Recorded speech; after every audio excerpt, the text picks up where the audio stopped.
using the disc wheels, as all the riders do in these time trials, the funny bikes they call them here. Now Kelly comes up towards the line, the time to beat 3:35.5. Big burst from Kelly, 3:54.4. It's not good enough. And now the world champion, the rainbow colours of Stephen Roche, the colours we haven't seen too much of in world cycling this year.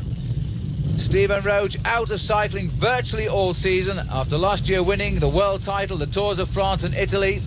Stephen Roche dogged by a recurrence of a knee injury, and now he really wants to impress in the Kellogg's Tour of Britain and prove to himself he's in with a chance of winning the world title again in a couple of weeks in Belgium.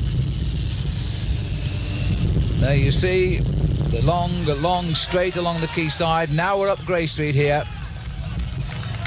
Stephen Roche, I think you know, is coming back to form. He's hinted it with a couple of good rides in France and Spain before he came here. Nothing sensational, a 6th place in Bordeaux. Just a little bit of a warning perhaps that the form is coming back after the injury. Has it all cleared up? This week's certainly going to tell us that. And now Roche comes up towards the line, still looking to beat Elliott's time, which has withstood the passage of time all day today, and it does again. 3:49.6 for Roche. And the man who started out behind Roche is now down on the quayside. Last year's winner, Joey McLaughlin. He's won the honour of starting the final man today, the defending Kellogg's champion. And like Roche too, he's suffering from a knee injury, which appears to be on the mend. Well, this has been a most difficult course here. 1.7 miles, in fact, it turned out to be this morning. A very difficult twisting course. It's called for a lot of skill, and I suspect that's why Malcolm Elliott has done a better time than his more illustrious teammate Sean Yates, because it's called for a great deal of nerve on the tight bends. Not a straight out time trial course at all, and of course here on Grey Street, the sting in the tail.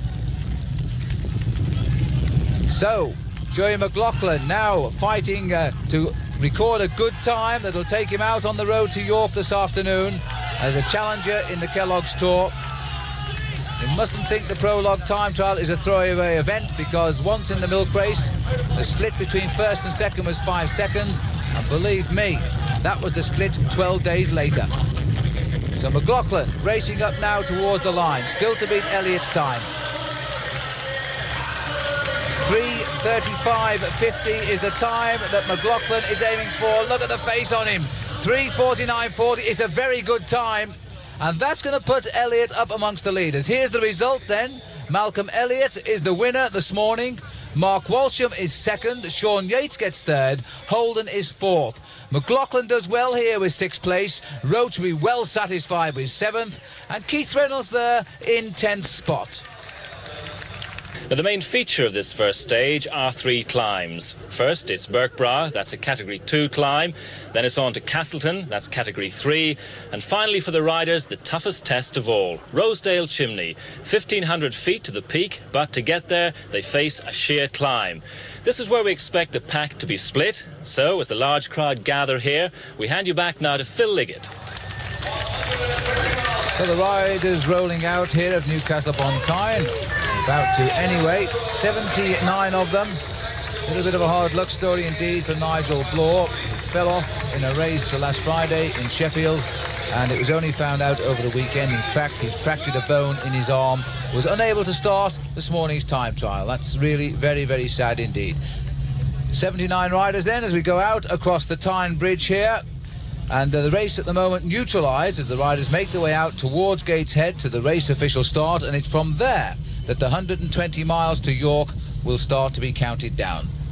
Steve Dowse and the Rally Banana team on the right of the picture there, making his way out over the bridge. And there's Gateshead Stadium, home of Brendan Foster of the past, and of course Steve Cram, who we hope will be bringing gold back from Seoul this summer. Just before the riders finally break, a little bit of a repair job going on here for rider number 21, Sean Kelly, the leader of the CAS team. Final adjustments before the Kellogg's Tour of Britain finally breaks for the first full road racing stage.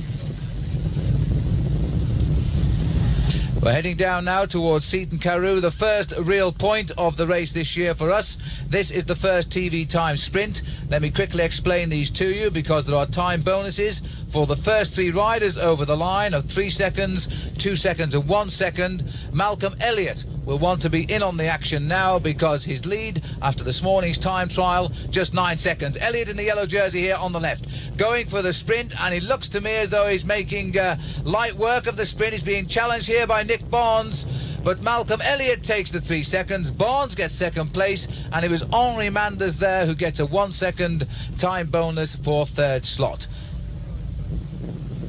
Now we're out onto the moors, and we're going to see now the first climb. This is the second category climb of Berg Brow. All the riders, by the way, have come to the climb together. Joining me today, Paul Sherwin, who has ridden the Tour de France 7 times. Paul, I don't think you were too surprised to see the riders take it easy early on, were you? Well, not really, because of the situation this morning where all the riders had to get up very early and eat before the prologue, and it made for a very complicated day for the riders, some trying to eat 3 hours before, and I think that's probably why in the first couple of hours we find them not really taking much racing and waiting for the major decisions to be made on these climbs later on in the day. Well, there's Thomas Wegmüller from Switzerland, a member of Paul Sherwin's team, and his memories go back to May this year when he was second in the Paris-Roubaix Classic, and he would have won that race, I think it's fair to say that, had a plastic bag not blown into his gears and jammed them up in the last 100 metres of that great race. What a tragedy that was for him. But his bad luck was the joy of Dirk de Mol of Belgium, who went away and won the day. So Thomas Wegmüller drops back. Chris Lillywhite in the blue quarter sleeves there of the Rally Banana team, a rider who's won the King of the Mountains this year in the milk race and in the Circuit de la Sarthe in France, and last year, of course, the same prize went his way in the Nissan Classic in Ireland. And Paul, let's face it, you're the manager of Chris Lillywhite. Is this going to be one of his objectives this week? Well, obviously one of his major objectives has got to be the King of the Mountains competition. It's a competition he's already won in the milk race previously this year, and then in the Nissan Classic at the end of last year. So it'll be one of his major objectives, but hopefully he'll probably try and get into the first 10 overall if he can. All right, well, let's see how it goes on then. We've got Adrian Timmis on the back of the bunch there. There's Lillywhite, the rider we were just talking about. Keeps the pace nice and tempo style. And I must say, no attacks coming on this first climb. This, a lower second category climb, is not the most difficult. It is quite steep, but it is a main road climb. There's good surface on the tarmac, so the riders are not really in a position where they can launch a lot of attacks. And they know, of course, the steep climb of Rosedale Chimney is still to come. Well, Lillywhite's in a good position here. He's in second place as they come up to the top of this climb, and he'll know this climb, having gone up it before in a race called the Saltburn Grand Prix, which is in this area. He's waiting there in second place till he can see the flag with 200 metres to go before he launches his attack. Well, that's Noel Shostek on the left of our picture here. And it looks to me as though we've got Jan-Erik Oostergaard having go. Is this Gianetti trying to go clear here? Lillywhite certainly taking his wheel very quickly. No, it is Oostergaard who goes clear. Another new professional from the Belgian Isoglass team. As he makes the pace now a little bit hard for everybody, and we must add, perhaps a little bit hard for himself as well. Lillywhite's done well to move across here to pick up this wheel. This is exactly how he started his campaign in the milk race, and now he's going for the line here with Mauro Gianetti. Switzerland rider rather, with the Italian sounding name. And Lillywhite checking out just how it's going, and it seems to be going very well as he comes up towards the top of the climb here. He's got the gap on Gianetti, and Lillywhite comes clear. So an excellent start to his campaign. Chris Lillywhite over the top of Bergbrow first, Gianetti in second place, and Oostergaard gets a third slot. Malcolm Elliott still happily ensconced in the centre of this bunch as we now make our way out towards the second climb on the moors today. And this is an attack by Henri Abadie. If you can think back to the Tour de France on the road up to Évreux this year, this man was wearing the King of the Mountains jersey in the Tour de France and on the attack for the stage win at Évreux. He lost it on the line. You may remember the almost dead heat then between Acacio da Silva and Stephen Rooks, who went on to finish second. But look at the damage now that Aberdeen has caused on the climb of the moors. We're heading out now between Birkbrow and over towards Castleton. Look at this, Paul. These are the echelons you don't see too often in British cycling, do you, when the riders split like this? Well, this goes to show the difference between how the climb before didn't split the race up, but now that they're going up a false flat, the wind from the side is breaking the race to pieces. You can see riders struggling across, trying to get up to the next group as we come up to the front group here, and you can see that it's really not the climb, but it's the false flat with the wind across these moors that's made the big damage in the race today. Well, there's 37 riders reportedly from our Radio Tour motorcycles. Driven, by the way, this year by former British champion Nigel Dean, who's telling us that, in fact, we have a group of 37. This is Marshal Gaillon, who's ahead of them all, and this is Aberdeen, who's ahead of everybody, including Gaillon. He's just checking out to see what's going on, and you can look back there. It looks to me as though Gaillon may have been swept up. I didn't catch a glimpse of him, but Aberdeen is having a go. So the main field are under pressure, and a lot of riders, and I have to tell you that Mark Walsham has had a puncture and is in the back split of this, and remember, he was second this morning in the time trial. But obviously Aberdeen, coming back to the front of the race here, has succeeded in doing what he wanted to do. He's managed to, as he's just been caught here, I don't think he's too bothered, because he set out to do what he wanted to do over that false flat. He set the race on fire, and he split the field into this front group and several chasing groups as we look down now. Well, we're now heading on towards the real heart of the North Yorkshire Moors, the beautiful little village of Castleton, as the riders now make this 50-mile-an-hour descent, and they've made their first selection in the Kellogg's Tour of Britain. Some 30 riders now clear of the field, and as far as we know, none of the pre-race favourites have missed the split. And if they haven't, Paul, it's going to mean that the pressure's going to go on. Well, the pressure will come on because all these riders have isolated themselves. The one or two of missing teammates. So we've got Sean Yates on the front here, followed, I think, in second place by Stephen Roach. In third place, Robert Miller. I think it's going to be one of the strongest teams of this year's Tour of Britain, because they've got a lot of strength in depth, and they'll probably work for each other a lot more than they will have done. Well, we're now on the climb of Castleton, and the organisers have given us a third category ranking. I have to say, I thought that was a bit mean, because it's a very long climb. It climbs right through the village. The crowd here have been camping out all day. Tour de France atmosphere as we came through the town. And in fact, it looks as though Sean Yates is finding himself a new discipline in world cycling. He's becoming something of a climber as well. Well, Sean Yates here, actually, when you think that he's started the day in third place overall, he's here at the front riding as a teammate to Malcolm Elliott. In second place there is Giannetti, waiting for the next King of the Mountains classification to come, and there just on his right shoulder is Chris Lillywhite from Rally Banana. Giannetti turning out to be the challenger for the Mountains competition today, along with Chris Lillywhite. We're coming up towards the top of the climb now. Lillywhite's going to have a go for this one as well. Remember, he beat Giannetti up the climb at Birkbrow. And there we go. Lillywhite now really grits his teeth and goes for it. Giannetti tries to get his wheel. I don't quite know what Lillywhite said to him then. Almost as if it was a victory salute, I think. He goes over the top. Lillywhite first. Giannetti gets second place. There's confirmation of that. And Stephen Hodge having a good day from Australia. He's in third slot. And now for the big one, because we've had two little testers, the hors d'oeuvre to the major climb of the day. And Dave Mann here, who is trying to bridge the gap with his teammate Dave Rayner. Now, I think, in fact, Paul, Mann came back from the front group to try and get your man, may I add, Dave Rayner, back up with the leaders. Well, Dave Rayner's missed this move, and Dave Mann has dropped back to help drag him up there.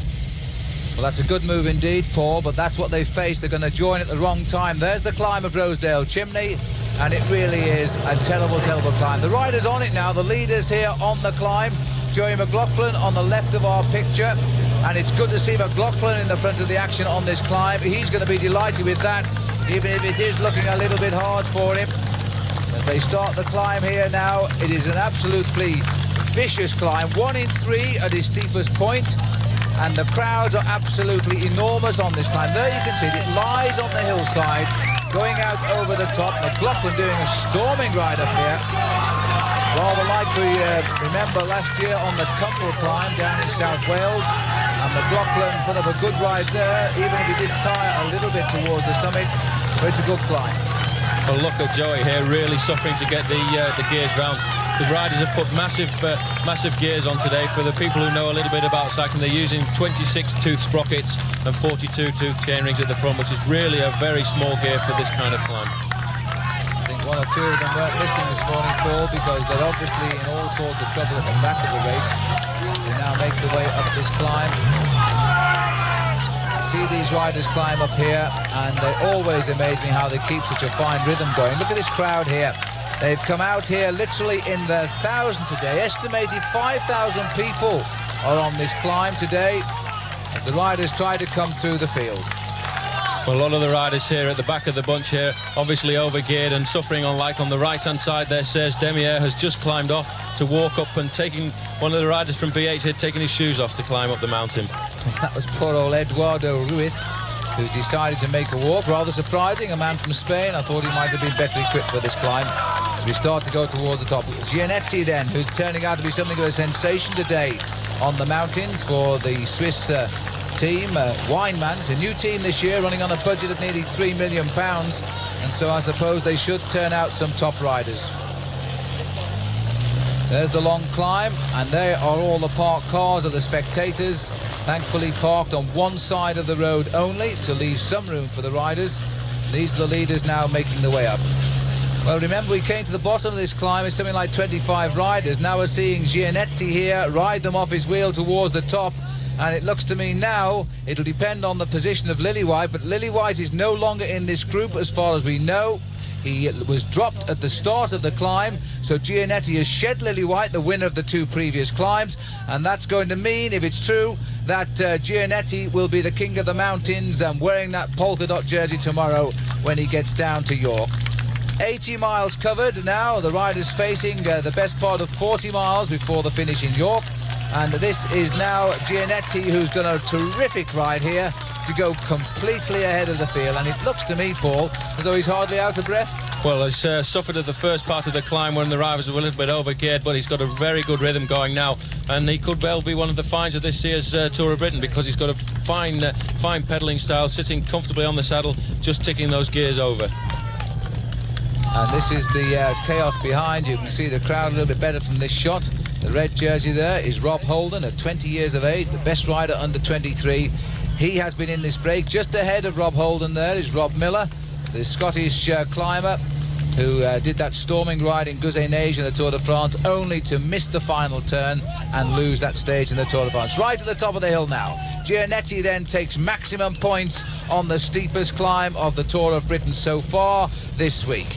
And he's really now going to believe that Switzerland isn't the only place with mountains, as we now will begin the descent as we head off the moors and down towards the finish. There's the small group, and there is the result of that climb. Gianetti gets 12 points, Stephen Hodge having a great day second, Aberdeen third. Malcolm Elliott, the yellow jersey, has put up a storming ride to finish fourth, but just look at this now at the back of the race.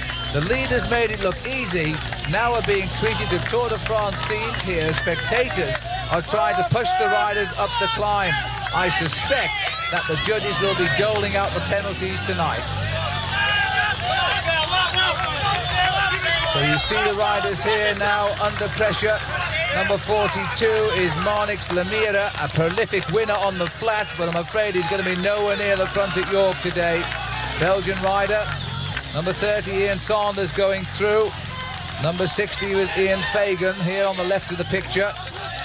And now you can feel the gradient through the legs of these riders as they really take the punishment on the climb. And Stuart Coles, number 18, a Welshman from Glamorgan. And a helping hand there for number 57, Graham Jones, at 20th. And Coles has dismounted. Coles has actually got off his bike here and is just about managing to walk around the spectators. So that's a sad sight indeed. Meanwhile, we're back up with the leaders, and it's Gianetti who has been caught by some 18 riders here. This will give us a front group of 19 men, and I think this group is now going to go clear. Well, look here as we look down from the helicopter, all these riders sharing the pace setting at the front. back down onto the flat after the climb, and we can see the riders sharing the pace, trying to build up as big a lead as they can, because they know that this year's Kellogg's Tour can be disputed between them. Well, we're on the bottom road now, and all of these riders, despite the fact they are in separate teams, now working together because they've thinned this race out from 79 riders this morning to just 19 riders. Marshall Gayon from the Toshiba team here, Sean Kelly, his ally for the moment, and the riders now heading out towards Helmsley as we go along the bottom road off the moors, and this is beginning now to look like an excellent breakaway indeed. And I think you know that the way these riders have split the field, they went so slowly at the beginning of the race, but once the climbs began, the selection was made very, very quickly indeed. Thomas Wegmuller slips away as we're left here with Mark Madio. Rob Holden is one of the fives today, 20 years of age. Tremendous ride by Holden to keep that red jersey of best young rider. Robert Miller, the riders now approaching Helmsley. We're in the outskirts of Helmsley here now. This is the third sprint of the day. Elliott scored very, very well so far today. Big sprint here now. Malcolm Elliott, the yellow jersey, again in the thick of the action. Sean Yates is the man doing the work for him. Yates brings him out. Elliott gets it. Yates is second, and third is McLaughlin. There's the situation as they come into York. This leading group containing Gianetti, Malcolm Elliott, Pedersen, Mark Madio, Rob Holden. In fact, in all, 19 riders in this leading group now as they enter the city of York. Then we'll go through the finishing line, and then they'll face 5 full circuits of the finishing lap of the city. What a climax this has been. These 19 men coming together over the final 40 miles of the racing today, and it really has been quite a selection. And a surprise, but a delightful one, Stephen Roach, the world champion, on the front of this breakaway, proving to us all now he's back in the sport this season with a vengeance. And look at this pace making by Stephen Roach. And the lovely backdrop here of York Minster. This has got to be one of Britain's prettiest cities. And the crowd all the way around, and it's the Fagor boys, this team of a mixture of nationalities. The team itself is a Spanish sponsor based in France and being led by an Irishman. Work that one out. Strange thing today, Phil, is that of the Fagor team, it's all the English-speaking riders are in the front. The one French rider, Bernard Richard, he was left behind on one of the earlier climbs. We've got all the English-speaking riders of this Fagor team as Stephen Roach comes through again into first place with Sean Yates in second, and Malcolm there in third place, just tucked in behind them.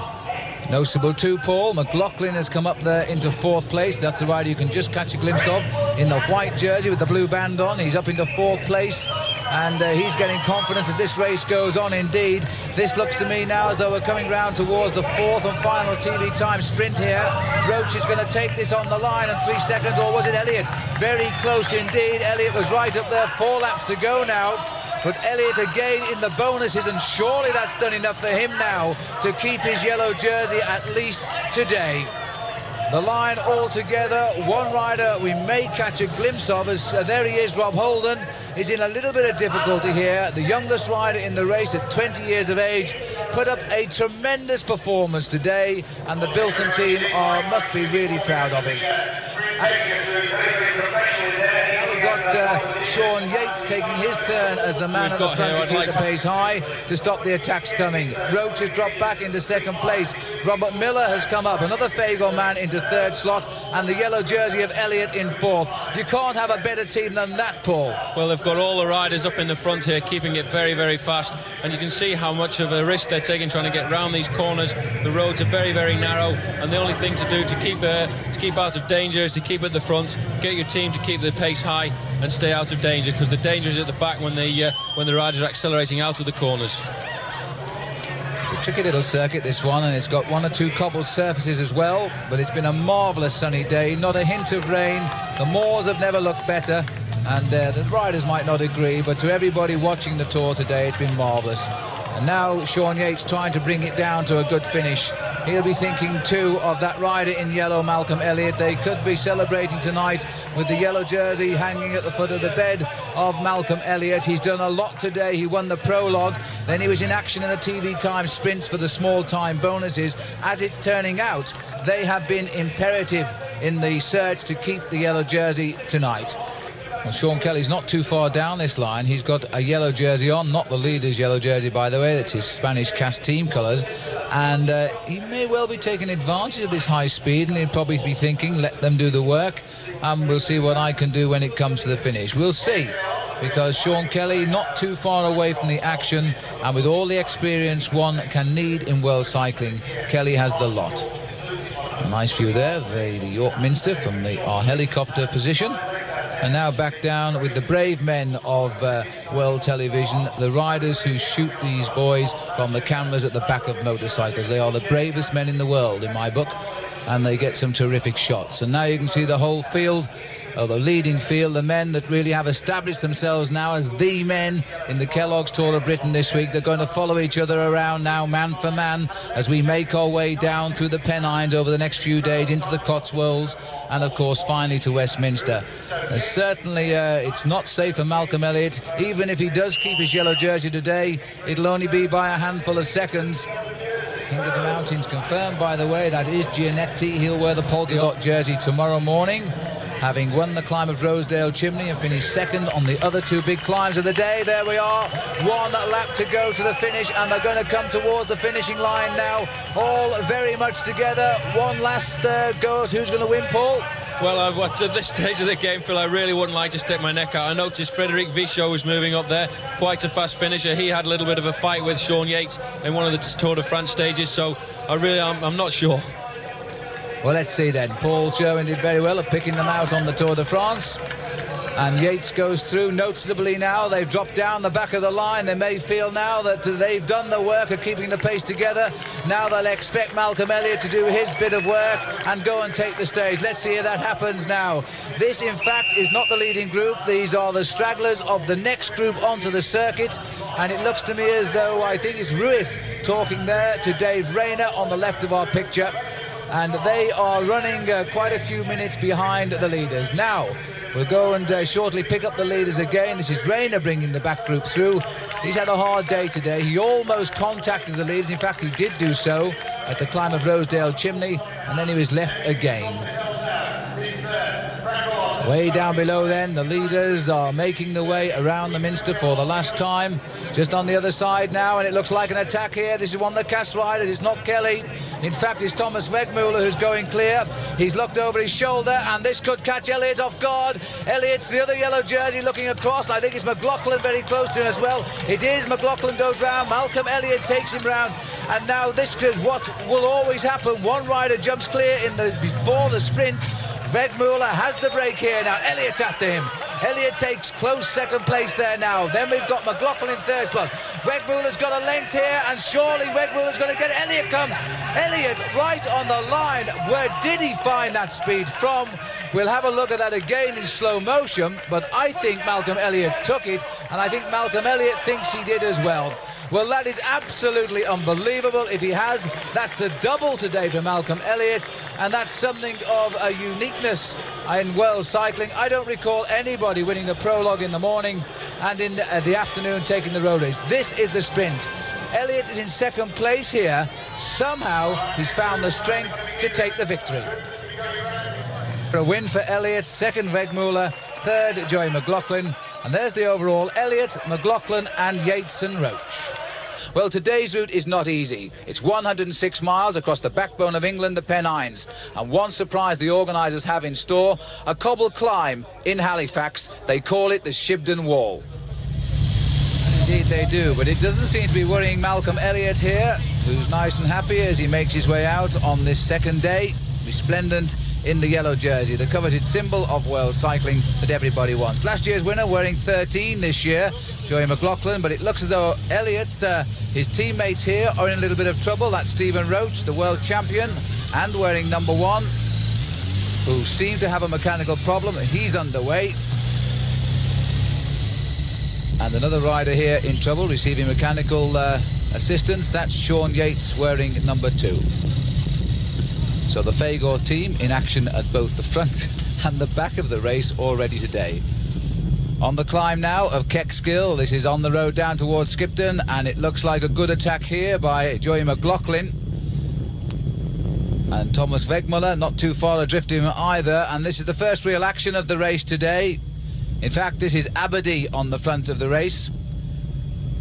This climb, a main road climb, as we go down between Harrogate and Skipton, out on the moors yet again. The riders are going to see plenty of the moorland roads this week. And the leader in the King of the Mountains, Gianetti, coming through now, bringing the riders back up to the two leaders. He had a wonderful day yesterday, Mauro Gianetti, and he's out to now to try and defend his lead there. Sean Kelly too, trying to have a little attack. Leading riders score the points, and Gianetti trying to get maximum points here. First climb of the day. Good sprint going on here towards the top. Stephen Hodge, this is in fact taking on. Stephen Hodge goes. Chris Lillywhite comes up on our left. So Chris Lillywhite goes clear, and Stephen Hodge is in second place. So Lillywhite again coming up in the action. So Lillywhite wins the climb, just as he did yesterday, the first climb of the race. Hodge was second, and Kelly was in fact third. Now Dave Mann on the attack as we head out away from Keckskill and on towards Silsden and Keighley. And Dave Mann, a local rider, he knows the area very well indeed. He comes from Fagley near Bradford, and he will have trained many hours around these roads. Down at the feeding station at Silsden now, and in fact news reaching us that Mann has built a lead of over 3 minutes. And there's confirmation of that indeed. 3 minutes 15 seconds for Dave Mann over the main field. They don't look to me as though they're too interested in the goings-on of this Rally Banana rider at the moment. On the top of the Dog and Gun Hill here. And Dave Mann now has a lead of 4 minutes as far as we can ascertain. And again, a climb he's been over before. And there's confirmation of the climb of the Dog and Gun Hill. Dave Mann taking the prize over the top. Second was Gianetti. Chris Lillywhite was third. And now the major challenge of the day. There you can see it right at the middle of our picture. And here we can now view Dave Mann on it. The cobble climb of Shebden Wall. Mann has come to this climb with a lead of 2:35, and in fact he hasn't been climbing it too well, and the gap has been tumbling down, and we understand that the rider doing the damage, Sean Kelly, and in fact his Cass Mavic team. Over the top then, and Mann is on a little bit smoother road now. We can go further back down the climb. This is the chasing group. It's thinned out a little bit in fact, as the riders have now tried to bring back. There is Kelly on the far side. This is Adrian Timmis here in the white in the Zeb Peugeot team. But all the riders now are trying to close down this gap, which is just over 2 minutes. One of the finds in the red jersey of this tour certainly is Rob Holden, the young under-23 rider. And you can see one rider there in all sorts of trouble. Slipped a gear, I think, as he's tried to come up the climb. Dave Rayner, just behind the red jersey of Holden here. Another rider who comes from Bradford. I wonder if he knows this climb, though, because nobody's raced on this wall before. It's just on the outskirts of Halifax, but it certainly isn't on the main roads. The organisers really have done a little bit of heart searching on the Ordnance Survey maps for this one. Aberdeen here, early leader in the King of the Mountains in the Tour de France this year. But I bet he never saw a cobbled hill like this in that race. They all struggle now. The world's #1 world champion on the far side. The rainbow jersey of Roach getting stronger by the day. Still a real fancied man for victory in this race as we continue down towards London. Darrell Webster here from the Doors team, just passing through our picture. Seems you have to have a knee injury to be a star in the world of cycling these days, because Webster's had one, so has Stephen Roach, so too of course is Joey McLaughlin, and now they're all coming back to the top of their form this year. This climb gets steeper as it gets longer, and this is Sean Yates now. Not quite as fluid as he is once he gets back on the flat roads, but even so, he's making a nice steady tempo for himself. And look at this, looks like a spectator trying to follow Yates there. He's advised him to take the smoother road, and he's followed the advice of the rest of the field. So the whole field here is on the paving, on the pavement of the climb. And I suspect sooner or later we're going to see the spectators on the cobblestones, who knows. Oh, there they are.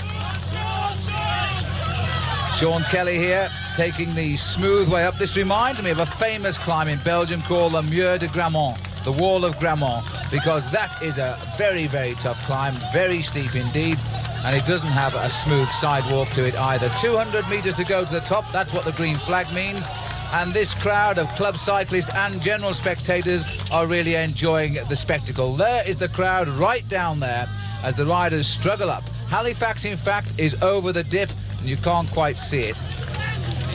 Dave Mann, long gone by the way. He's heading down to Halifax, although his lead is still coming down. It's about a minute 50 now, we understand. But Sean Kelly finding good form. He's driving this group along. I think that's Mark Madio alongside him there with the red trousers on. And as they go over the top, Mann's gone. Kelly, in fact, it's Yvonne Madio up there in third place. McLaughlin keeps in close touch in fourth. And now we look out towards Home Moss, the last big climb of the day in the backbone of the Pennine chain. A climb up from Home Firth, and Dave Mann has been caught. We heard he was only about 40 seconds ahead at the start of the climb, and it looks as though he knew he wasn't going to make the top. He's been in the lead, in fact, for best part of 44 miles. But the bunch has done what they wanted to do, and they've come up alongside Dave Mann, and they've not even given him the courtesy of a glance as they go by. Not Stuart Coles, rather, he was regrettably disqualified. That was Steve Dowse on the front of the Rally Banana team, but now the race under pressure again. Another massive crowd come out onto another beauty spot of Great Britain, and this is Giannetti having a go again. He really is turning out to be quite a star climber and the man to beat in this King of the Mountains competition. I think we'll agree with that. Henri Abadie joining him here. And Abadie then, another good climber, joins Giannetti. Two riders in their element when the roads go steeply upwards. The sky not so blue as it was on the North Yorkshire moors. Sean Kelly comes with a burst now. This is a sprinter developing into a climber, because Kelly gets maximum points, 12 points. There's the confirmation. Giannetti is second, and Henri Abadie is third. And by the way, Madio fourth. Malcolm Elliott was fifth. There's the finish line down below us there in Albert Square in the heart of the city of Manchester. The circuit now occupied by the leading riders here as they come through now with 5 full laps of the circuit to go. And the field generally regrouped, some 41 riders in fact being led here at the moment by Mike Doyle are all together. So Mike Doyle on the front, followed by Steve Jones. And the PMS Doors team anxious to do well here today because this is their base, and I believe their sponsors are on site. And they also have another reason to do well, because after the day's fighting amongst themselves in the TV time sprints, if Nick Barnes can score well on the last sprint, which is at the end of the next circuit, then he will be the overall leader of that competition. Because remember, today he wears the white jersey of leader, that's true, but in fact it's Malcolm Elliott in the yellow jersey who is on top of the TV time sprint classification. So a good piece of teamwork here, Paul. Well, this is again a piece of teamwork by the PMS Doors team. The two riders taking turns to ride at the front. On the front, you've got Mike Doyle swinging over here to ask Steve Jones to come through and keep the speed high, because they'd like to get Nick Barnes into a good position to try and take this hotspot sprint competition. Steve Jones then, a late replacement, remember, for Shane Sutton, who sadly broke his collarbone literally 2 days before this race began. And Steve Jones really deserved his place anyway, because he was third this year in the milk race. Now the riders then, I'm a little bit surprised to see such a big field, I must admit, after the race today. But now the sprint, by the way, is on. This is John Clay, and that is Barnes, his teammate in his slipstream. So Clay playing here the perfect teammate, or is he going for it himself?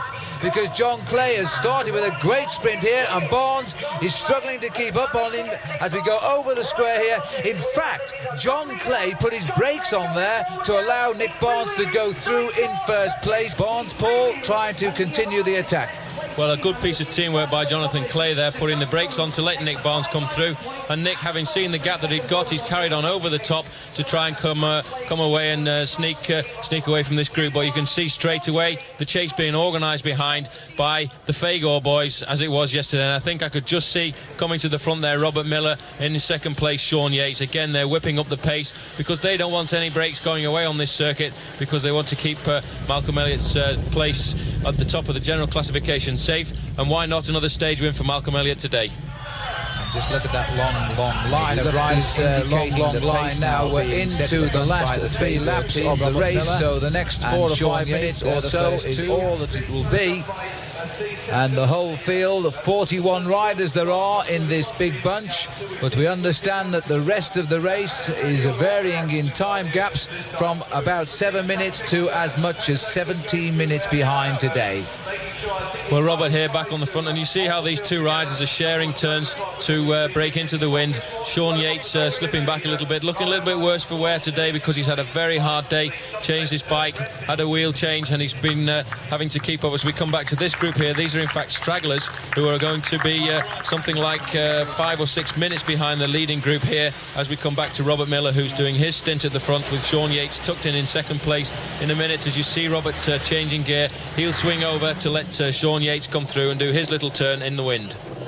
And so the long, thin line indicates that the elastic being stretched here by two of the world's, not just Britain's, greatest bike riders, Robert Miller on the left and Sean Yates, who's now taking up the pacemaking yet again. Stephen Roach isn't too far away. It's interesting to note that Pensek continually rides in third or fourth place in this line, might well be looking for the win. And of course, remember a year ago when we came into Manchester in the first Kellogg's Tour of Britain from Newcastle, it was in fact Joey McLaughlin who was the winner here then. He's not too far away either, and McLaughlin naturally went on to win the race overall. So we still have Elliott on the front. I beg your pardon, we still have Yates on the front. Elliott's the man in the yellow jersey, and every time Sean Yates comes around that corner, he almost clips those barriers with his shoulder. Well, Sean is a little bit of a kamikaze. It's amazing how he just pushes it right to the limit every time. I think it comes a little bit from the fact that in his spare time he likes to ride a motorbike, and he gets a big thrill when he can touch the floor with his knees. I think he's trying to do the same thing with those barriers with his shoulders today. Robert Miller comes through now on Sean to do his little turn at the front as they're keeping the pace very, very high. But behind them, what will be happening now is all the sprinters in this group will be moving up to the front to wait for the next 2 laps, because that's when they'll be moving into the limelight to try and steal the glory. There we are, 2 laps to go as we pass the town hall. And Robert Miller is the rider now doing his little bit at the front. And Yates gritting his teeth here and doing a tremendous job. Pensek there in third place. And then just a little bit further down the line, I think we've got Stephen Roach. I can also see Malcolm Elliott. The green jersey there of Joey McLaughlin. Elliott's chosen to follow Joey McLaughlin's wheel. Elliott in yellow, McLaughlin in the green jersey as points leader. But in fact, for the moment at least, Malcolm Elliott also leads in that competition, and McLaughlin is the guest wearer of the jersey because he is in fact in second overall place as the second most consistent rider in the Tour this year so far. Still, we have the Fagor pair on the front as we go back a little way, just a little bit further around the circuit. We've got the stragglers coming in. They are in fact just on 6 minutes behind, but the gap on the circuit means that this leading group here is beginning to get them in their sights. Now, this could be a serious situation if the group picks up those stragglers, because it would mean a very, very confusing finish, and that would give the judges, not to say the riders, 1 or 2 problems. Let's see. Let's hope, in fact, that doesn't happen. Yates, the man from Forest Row in Sussex, having his best ever season and now doing all of the work here to keep this race together in the hope that Malcolm Elliott in the yellow will do a City of York finish and win here in Manchester in a couple of minutes' time. Well, it always amazes me the position that Sean Yates has on his bike, because it's so aggressive. It's down, for a big man, he's down so low on that bike. As you can see him rocking his shoulders, getting every last little bit of energy out now. He's gritting his teeth there. Sean, amazingly up there in third place overall, not even thinking about that. His teammate, Malcolm Elliott, is leading. Sean in third place doesn't mean anything to him at all. All it means, all he's worried about is getting Malcolm Elliott there in a suitable position to try and keep hold of this yellow jersey. There you can just see Stephen Roach has now moved past Pensek into third place, and again, as the day before, we've got the 3 English-speaking Fagor riders defending the lead of Malcolm Elliott. Well, coming up towards the bell this time, we're catching glimpses all of the time of that straggling group not too far ahead. this is going to be touch and go, because if anybody from this group can take a flyer into the lapped riders, as they would be, the confusion could mean a win for somebody here that will not be Malcolm Elliott. We're on the final lap of the centre of the circuit at Manchester now, and that's Robert Miller still insisting on keeping this pace high, and Sean Yates content too to stay up there in second place. We should be seeing now the progress of the man in yellow, and there he is, Malcolm Elliott, still on the wheel of Joey McLaughlin. The world champion Stephen Roach in third place. This is a fine effort by Robert Miller now to keep this line as long and thin as possible, to stop anybody lifting the pace anymore, to make progress up the bunch towards the sprint finish. So the order then: Miller on the front, Yates changing up a gear as he stays in second place. We can't quite see it, but there we are. Stephen Roach, the world champion, is third. Malcolm Elliott now taking a close line in fifth place. One or two intruders trying to get through there, and if they do, well, that will cause a little bit of confusion for everybody concerned. This is a great ride here by Robert Miller. You can't take any of this away from him. If Malcolm Elliott wins tonight, the first man he should thank are these two, Miller and Yates, because they're setting it up as best they know how. That is Willie Willems there on the right in the lime green jersey, a younger professional rider who is in trouble on the climb of Home Moss. He certainly isn't now. He's on the flat roads, home from home in the centre of Manchester. Always the chance: suffer when it hurts and get back in the action when you recover. That's the motto in professional cycling. And still at that barrier there, it's Yates who comes round, keeps it tight, but surely he can't keep this up now. McLaughlin has taken second place. Elliott consistently following Joey McLaughlin there. Won't come off his wheel, stays there in his slipstream. McLaughlin knows it now. McLaughlin looked to his left, didn't see Elliott, looked to his right and saw him. But this now is an attack by the PMS Doors team. It's John Clay going again. John Clay has the advantage now. McLaughlin's chasing Clay. Elliott's chasing McLaughlin. And this is John Clay now trying for the victory. McLaughlin through on the inside first. That first rider's a straggler, looks over his shoulder. So there is a little bit of confusion here, because that's a straggler. This is the race for the line, and McLaughlin's going to get it. Joey McLaughlin repeats history on the line. He did it a year ago. On that occasion, he went on to win the Kellogg's Tour. I wonder what he's thinking now. Joey McLaughlin beats the current leader of the Kellogg's Tour, Malcolm Elliott, and he did it right on the line. Well, here we can see how he did it. He held his line very tight. He kept Elliott on his left shoulder, pushed him wide, and then sprinted for the line. His face tells the story. Victory is Joey's. That's how to do it.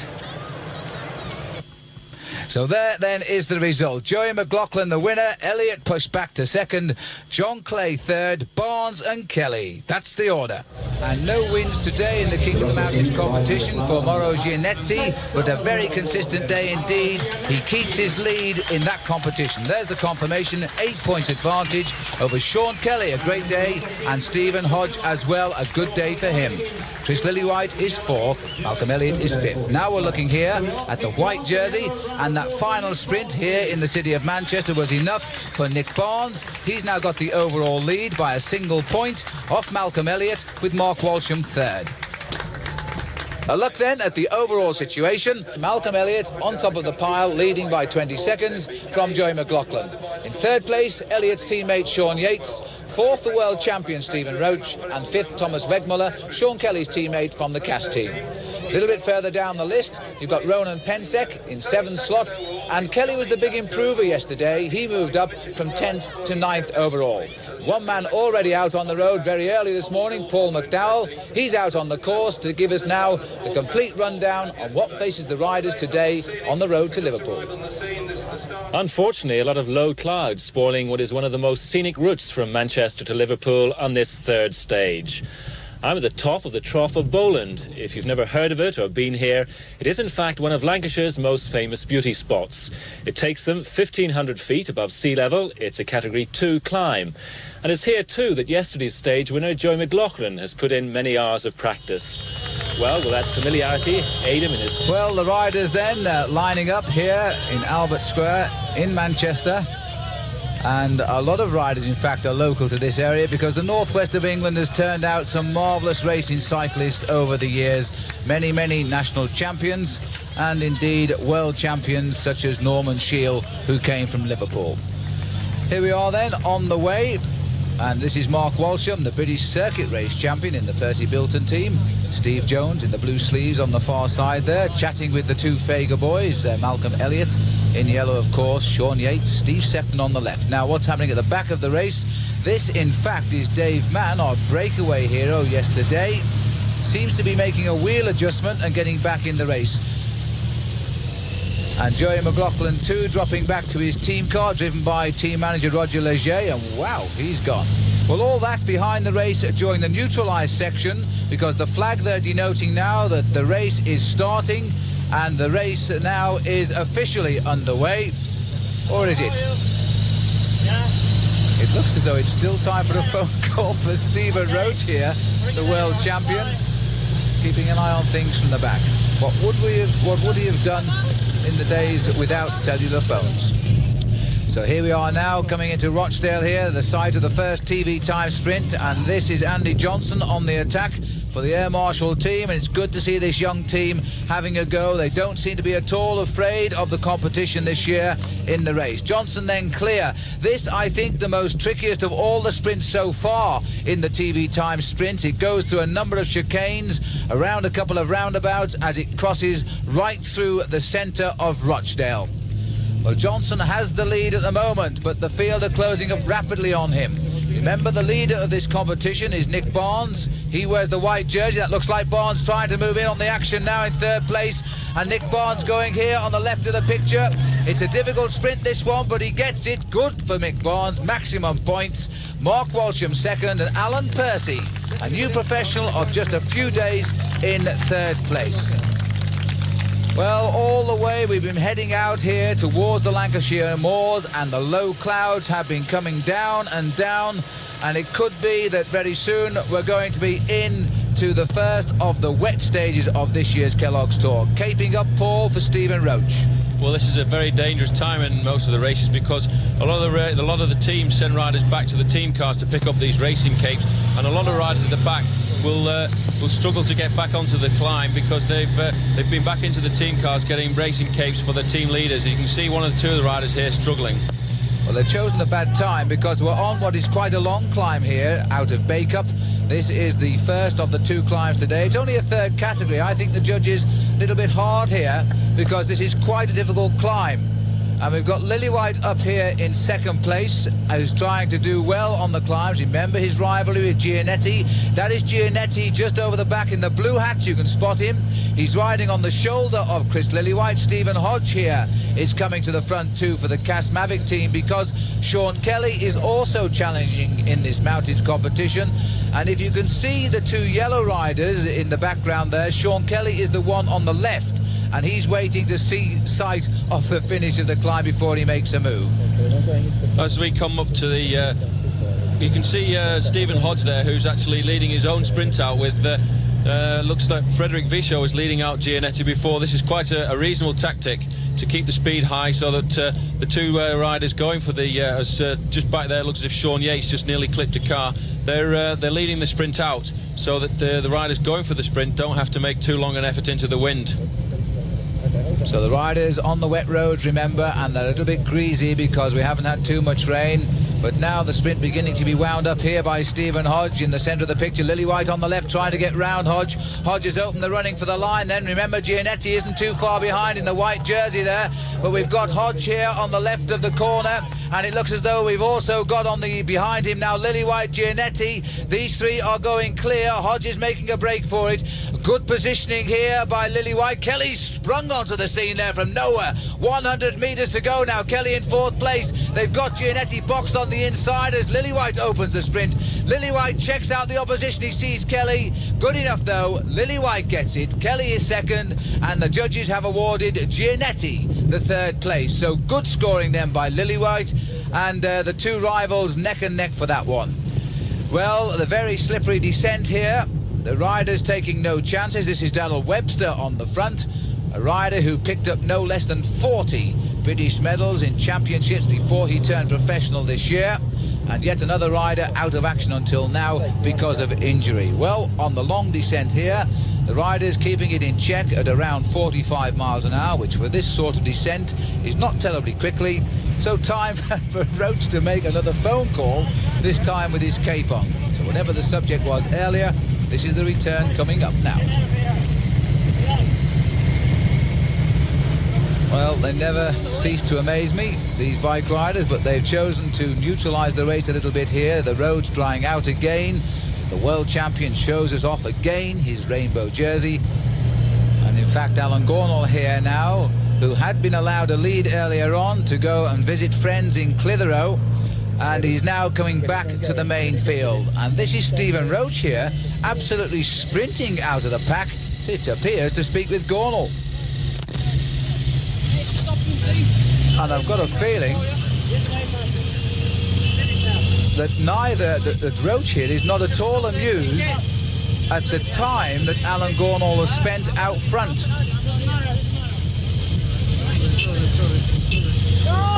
Well, the riders all back together again, and the pack do have this rule amongst themselves that they let riders go out and meet friends, and then they must come back, and it looks to me as though they weren't too bothered earlier on, but they didn't like what happened afterwards. Now we're on to the Trough of Bowland here, heading out now into the wilds of Lancashire. Malcolm Elliott looking a little bit wet and bedraggled for the moment in that yellow jersey, and in fact, Paul, all of the riders are looking to me as though they've not enjoyed this early rain. Well, it's hardens up the muscles quite a lot, the rain, and you notice that now that they're getting to the climb, all the riders, although it's still very damp, they're taking off the raincoats so they can breathe a lot better, because you find when you race in these raincoats, it tends to overheat you quite a lot, and when you get to the strategic point, they all start ripping off the raincoats again. Well, there's plenty of action going on at the front now as the field is beginning to be strung out a little bit. One or two news is reaching us in retirements today, I'm afraid. Pascal Richard, the world cyclo-cross champion who crashed out of the Tour de France, has abandoned this morning already. And also Glenn Coltman has left us, so two riders out of the race today. And now you can see the field here is now well strung out as they start to come along the main moorland roads.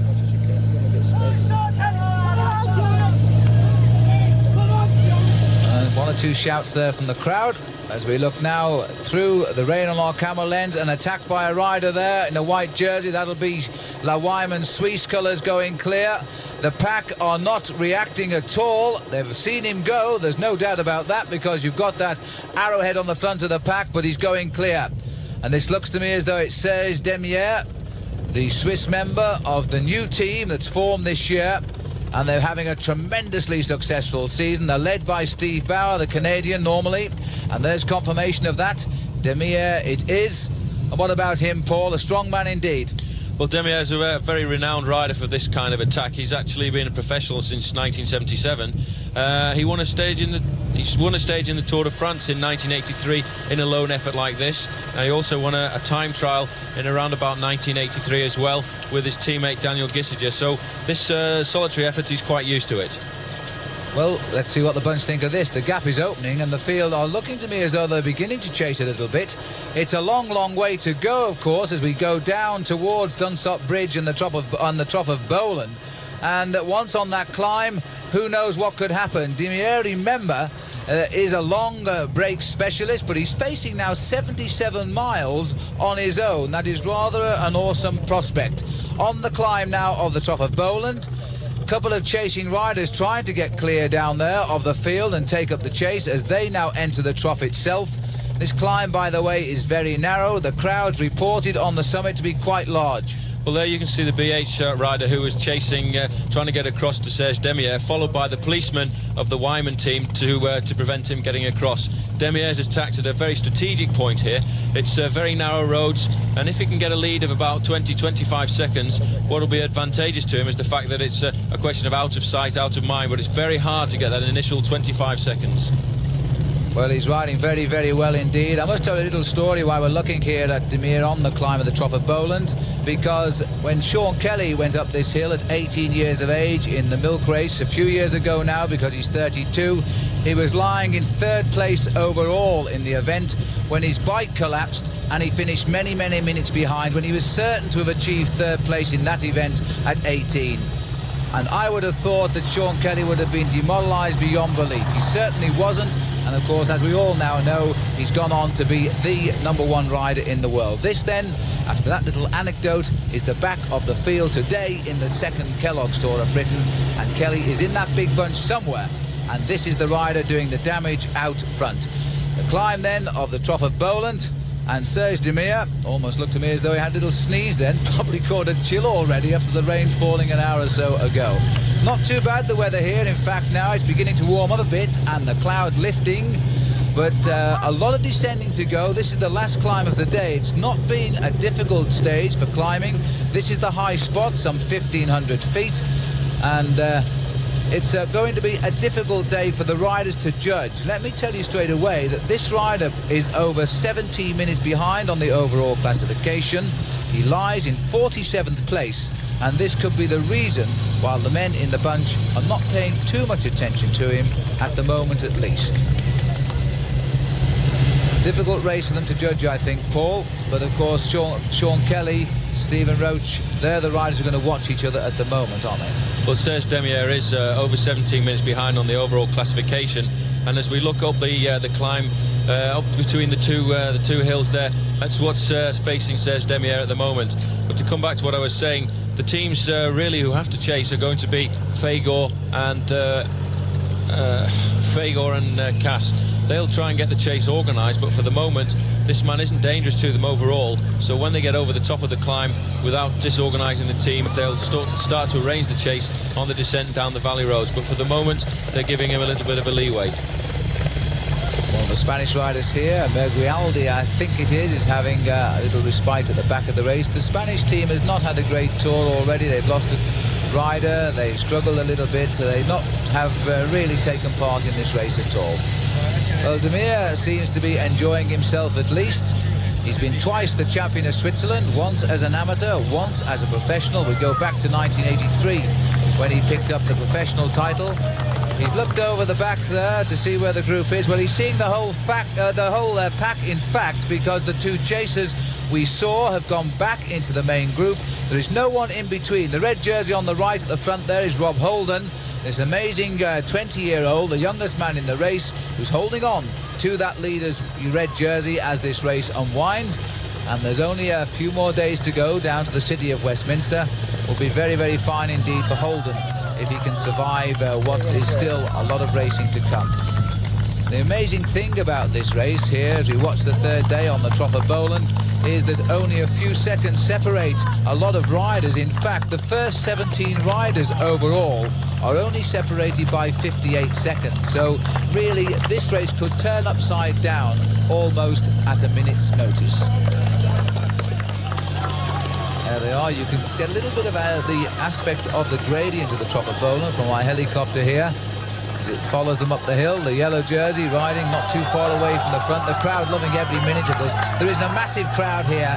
This race catching on so quickly, and the crowd seems to be turning out at the most remote points of the course all day long. Just look at them now, enjoying the sight of the Swiss rider Serge Demir go up the mountain. And look at that cutting through the trough. Wonderful sight indeed. And we get a lot of letters coming into us about the beauty that the race takes, the course it takes, and it really does show everybody Britain at its very best. I'm not sure, in fact, whether Demir appreciates it quite as much as we do. Towards the summit then now for Serge, the lead over half a minute. We're hearing that information over the main pack, so he's labouring, in fact, Paul, to get the gap as he comes inside 200 metres to go. Well, as he's coming just up to the top here, all Demir is probably thinking about is when are these service cars going to come up behind me so that I know what my time gap is, because at the moment, until he's got the team cars behind him, he probably thinks that the gap is below 30 seconds, and he's still waiting for some kind of confirmation. When he gets down on the descent, then he can start trying to build up his lead as he just comes over the top. Well, they must have heard you, Paul, because there's the time gap come up now, 39 seconds. So the narrow roads are probably the reason that the team cars haven't joined in, because they can't get through the massive riders here at the moment. This is the chasing group coming up now, and the green jersey of Joey McLaughlin was quite evident there, and so too was the yellow jersey of Malcolm Elliott. This, of course, the last mountain climb today, so we'd expect to see Gianetti in the action sooner or later. And the rider number 50 here, who's in all sorts of trouble, is Paul Brown at the back of the race. But there's plenty of time to rejoin the main pack, because once over the top, there's quite a long descent. And then, of course, we're on the flat roads heading down towards the Merseyside coastline. And this is now Demir on the way down, heading towards the base. While we're looking at Stephen Roach here leading the group up towards the top, and I think that's Sean Kelly also having a go, watching everybody else go with him. But Kelly also going over the top there. He will get second place, and it looks as though Gianetti didn't score well then either. So if we can have a look now at the situation on the King of the Mountains, there it is. Demir wins 10 points. Kelly is second, Roach third, Gianetti fourth. So Sean Kelly had a great day in the mountains today. Well, we're back with the leader here now. Let's remind you, he broke away as we approached the climb of the Trough of Bowland, and now he's working to try and bring back some of the time he's lost over the last 2 days, because he started this morning over 17 minutes behind the race leader Malcolm Elliott. And look at this. From our helicopter, we're panning back down the course. The cars in the distance there indicate the location of the main field. I don't actually see the riders. There they are, coming out of the trees, so they're just ahead of all the cars. And the gap confirmed at 3 minutes 15 seconds. So I suspect, Paul, that sort of a gap, he must be now approaching a mile in the lead. Well, yeah, when he's gone away down the descent, Demier's had a better chance to take the corners, which is still very damp from the rain this morning. He's got a better line around the corners than this bunch, who have probably taken it a little bit more careful, because it's very dangerous on these descents, and they've let him go somewhat down the descent. When he broke away, Paul, would he have been thinking of staying away to the finish, or just to try and win the climb over the trough? Well, I think the kind of attack that he's launched here is really to try and get away and win the stage, because there's a lot of team tactics involved at the moment. The Fagor team are leading with third placed overall Sean Yates. Kelly's up there as well, so there's a bit of poker going on between these two teams, deciding who's going to chase, and Demir is taking advantage of this, waiting to see who'll chase, and maybe nobody will. Well, at the moment, that does seem to be the answer, because nobody is attacking at all. The whole peloton is riding along in a tight group there, which indicates no reaction at all. We're going back along the rather bleak moorland road here today, and we're going up and up and up, and in the far distance, still no sign of Serge Demir as they roll away over the fells here of Lancashire.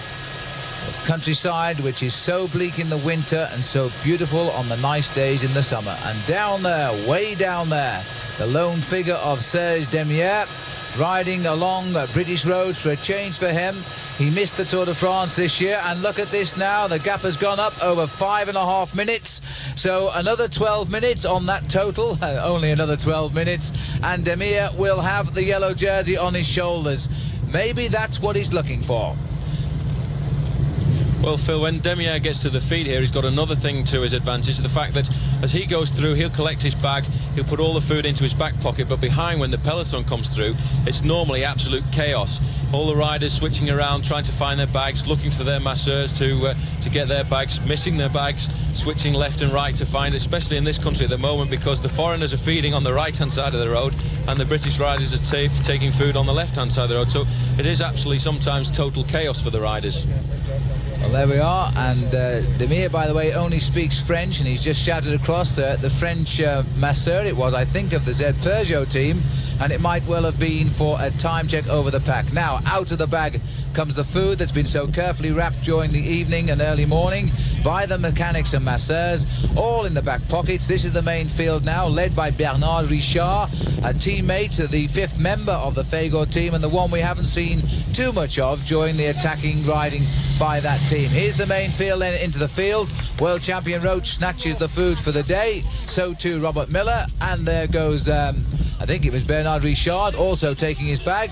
Malcolm Elliott in yellow, Sean Yates, all the men, and it looks like a problem. You heard Paul Schoen mentioning the trouble at the feeding stations generally. Well, we've got one here. because in fact little Stephen Jockin here has fallen off at the back of the group, and it looks to me as though the British champion in a little bit of pain there. Roach now riding at the front, no-handed, unpacking the food bag. And again, Paul, still no sign at all of a reaction.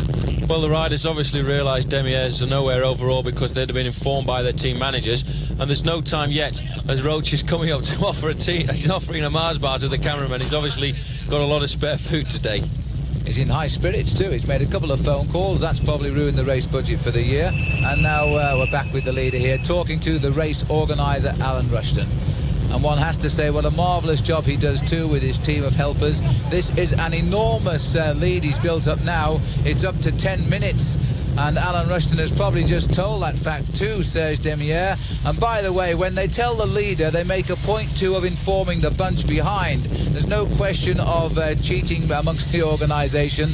And there is the small computer you saw there briefly on the forks of the leader. That is calibrated to the size of the wheel, and it doesn't just tell the distance covered. You can work all sorts of things out on it. Heading off now towards Southport, and Serge Demieres, there's Southport down below. And look at this now. We've jumped to 14.5 minutes, Paul. 3 more minutes and we've got a new leader on the road. We're now working our way through the streets of Southport, and this is the biggest crowd of the race since we left Newcastle upon Tyne on Tuesday. Absolutely enormous here. We're heading for the TV time sprint, and in fact obviously the leading points there will go. Around the roundabout way below is the main field, and they're being led here by Steve Jones for the sprint. John Clay now taking up the running, and the white jersey of the sprint leader, Barnes, back in the action here, looking for second place, but Mark Walsham going like a train in the yellow jersey. Walsham on the outside, and it looks like it's possibly Keith Reynolds here too, but Walsham gets it, and so it's Demir, Walsham. It was Alan Percy, the new professional in the ML MBK colours, who gets the third spot on the line there. We're back with the leader here then. Number 35, Serge Demieres, the longest break of the Tour of Britain this week, that is for sure now. And his lead, though, is beginning to tumble. 11.9. We've turned, by the way, into a vicious headwind since we left Southport, and it looks as though that headwind is taking its toll. A split here now in the front group. We're on the outskirts of Liverpool, and this is Keith Reynolds, who's openly attacking for the ML team. Roach is come up to him. That's a little bit of a surprise, but Roach is looking for a good ride here, and it looks like Mike Doyle from nearby Chester, just over the Mersey there, is also looking for a little bit of local glory. Mike Doyle then taking up the pacemaking. Roach in second place and Reynolds in third place. Stephen Roach, by the way, a few seconds lead here could give him the yellow jersey off his teammate Malcolm Elliott, because he started the day in fourth place. I think the reason Roach is working here is to try and take a little bit of pressure off his team and make Cass chase.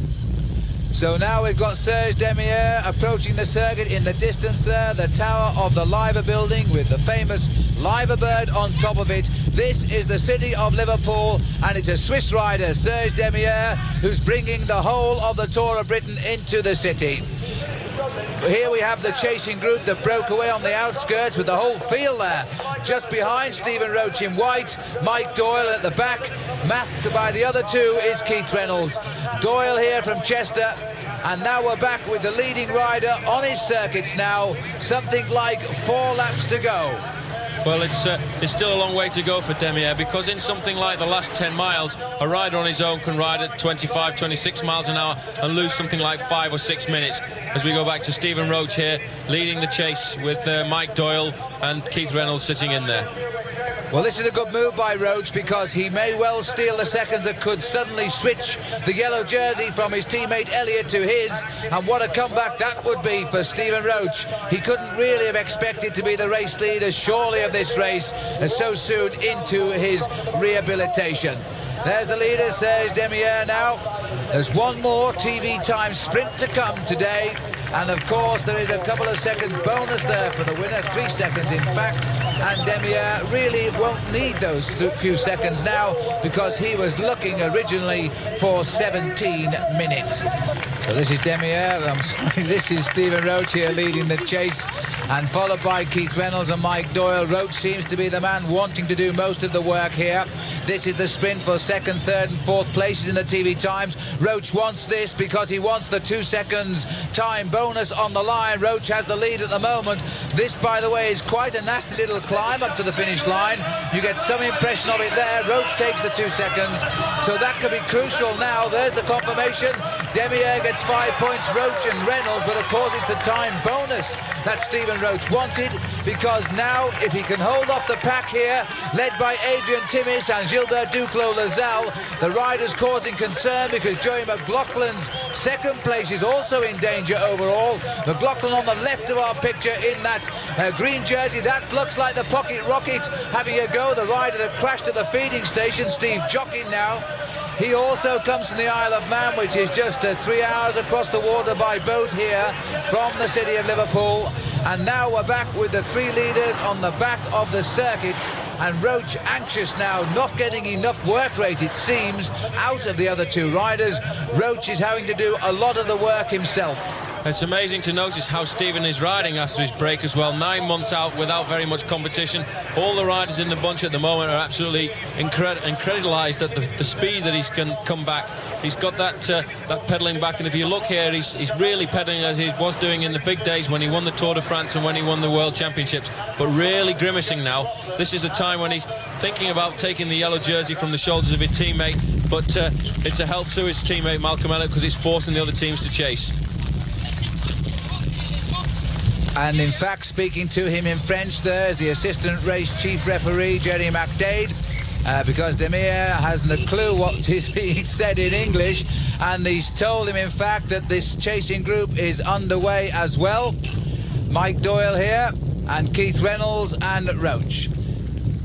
Now they're overtaking Demier here. Demier came onto this circuit. Let me explain straight away. Demier came onto this circuit 1 lap ahead.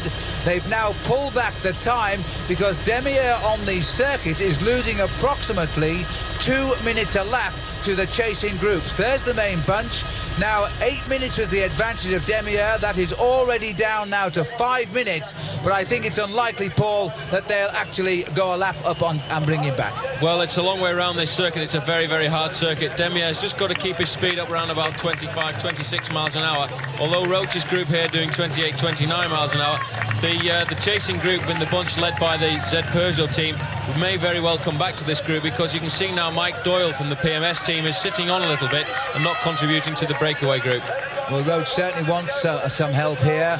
There was a moment on the previous lap when he got the seconds, in fact, were required for the leader's yellow jersey. But at the bell here now, you can see that the great chasing by Gilbert Duclos-Lazal, the rider who finished second on the mountain climb to Luzardiden in the Tour de France, and finished up there just ahead of the winner of the Tour, Pedro Delgado. Now he's doing his workhorse speed chase here, and it's all paid off, because as Serge Demier comes up to the finishing line here, no doubt the most deserving winner of the stage so far. A breakaway of 77 miles for the Swiss rider. The former champion of Switzerland from Geneva is now a winner of the Kellogg's Tour here in the city of Liverpool. But this is the race at the back amongst the leaders themselves, and the hard chasing by the Z Peugeot boys has done the trick, because they've brought back Stephen Roach. But Demier isn't worried, and why should he be? Because for him the day is already over. Now the 3 riders, Paul, still away, but the gap closing rapidly. Well, they've done the ideal thing here as well. If you notice, the break came back together very much down the descent, but these riders decided we don't want to give up. We've been away for a spare time now, and Mike Doyle now thinking about possibly getting second place on the stage. He's decided to try and work a little bit, as Keith Reynolds from the ML team is coming through, working a little bit. Roach trying to come through there as well. Well, Harry Reynolds, by the way, the father of Keith, was a rider in the Tour de France almost 30 years ago. And now Keith's going to show his dad what he can do. There he is on the front of the race. He's the man on form for the ML MBK's team. And he made the attack, by the way, that Roach was very quick to spot on the outskirts of Liverpool, and so too is Mike Doyle, who knows these roads like the back of his hand because he comes from Chester. There's Mike coming through on the inside, working well. Now Roach assessing the attack here now, and he seems to be deciding that it's not going to work because he's no longer participating in the breakaway. May well be deciding on seeing what he can do in the sprint finish. There's the field, Paul, and now quite clearly they're out to pick him up. Well, they're really stringing out there, and you could just see Gilbert Duclos-Lassalle suffering at the back, which is a sign of how fast this race really is. Roach, now having decided this break is not going to succeed, has decided not to contribute anymore, and he'll probably notice very soon the bunch will come back and the junction will be made. Absolutely right, Paul, and it has been too. So as we come to the finish of the race here, the field has come all together. We're going to be treated then, it would seem, to another great sprint finish here in the Tour of Britain. Reynolds still not willing to give up, and don't forget, psychologically, if there's any relaxation, then he'll be away again. And Roach goes. That's why Roach wasn't working. The psychological point, let them think they've caught you and then jump them again. And Roach has done just that, the clever tactician of the world champion. But they're all onto him, and the yellow jersey is there too of Malcolm Elliott, the green jersey of McLaughlin. Now the battle between the two greats, the red rose versus the white rose, because they come from opposite sides of the Pennine chain. The red rose is Joey McLaughlin wearing the green jersey. The white rose is Malcolm Elliott in the leader's yellow jersey. 20 seconds is all that separates them in this year's Tour of Britain. Remember too, and let's not forget it, that McLaughlin is the defending champion of this race, which he won, and John Clay's gone down. A touch of wheels and John Clay has been dumped on the side of the road there.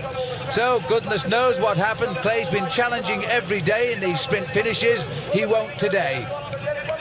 The whole field then coming together for the big sprint around the tight bend here now, and on the outside looks to me like Sean Yates taking it wide. He's picked up Malcolm Elliott. Yates works so selflessly for Malcolm Elliott. That's Yates in the middle, Elliott's on the outside, McLaughlin here in green. Oh, they almost touched on that bend, and again. And McLaughlin now straightens out from the corner, going for home here. Elliott's got his wheels, McLaughlin comes clear. This is going to be good for Joey. Joey McLaughlin coming clear, Elliott on the inside, and is not too pleased with whatever happened there. And McLaughlin's thrown his arms up. This is a victory for him and Liverpool, even though he's only finished second. But you have to say that sprint was questionable. Joy, what a finish there into second place. Fantastic. Just so pleased because of all the crowd and everything. I just didn't want to disappoint them. One man you did disappoint was Malcolm Elliott. Now, what was going on? Can you tell us? It was just into the last corner. Just a bit of, the usual when it comes to the last 200 metres. Nothing else really. Malcolm's hand shot out. Did he actually touch you, do you know? I don't know. I mean, it's just go for the line at the last 200 metres. Do you think you were in the clear? Yeah. All the way up the hill, yeah. So where does this leave you now? Tomorrow? See what happens. There's not much else you can say. Joey, thanks very much. Thank you. Yesterday, I wasn't too peeved about it. It was a bit rough down the finish there, and there were all sorts of problems. But today, there were enough witnesses to what happened in that sprint. It wasn't just in the finish straight. It was around the last corner. Maybe I didn't have a camera there to see. But it was pretty rough riding. Now I was actually squeezed right into the gutter and had to brake and back off and then come back at him again.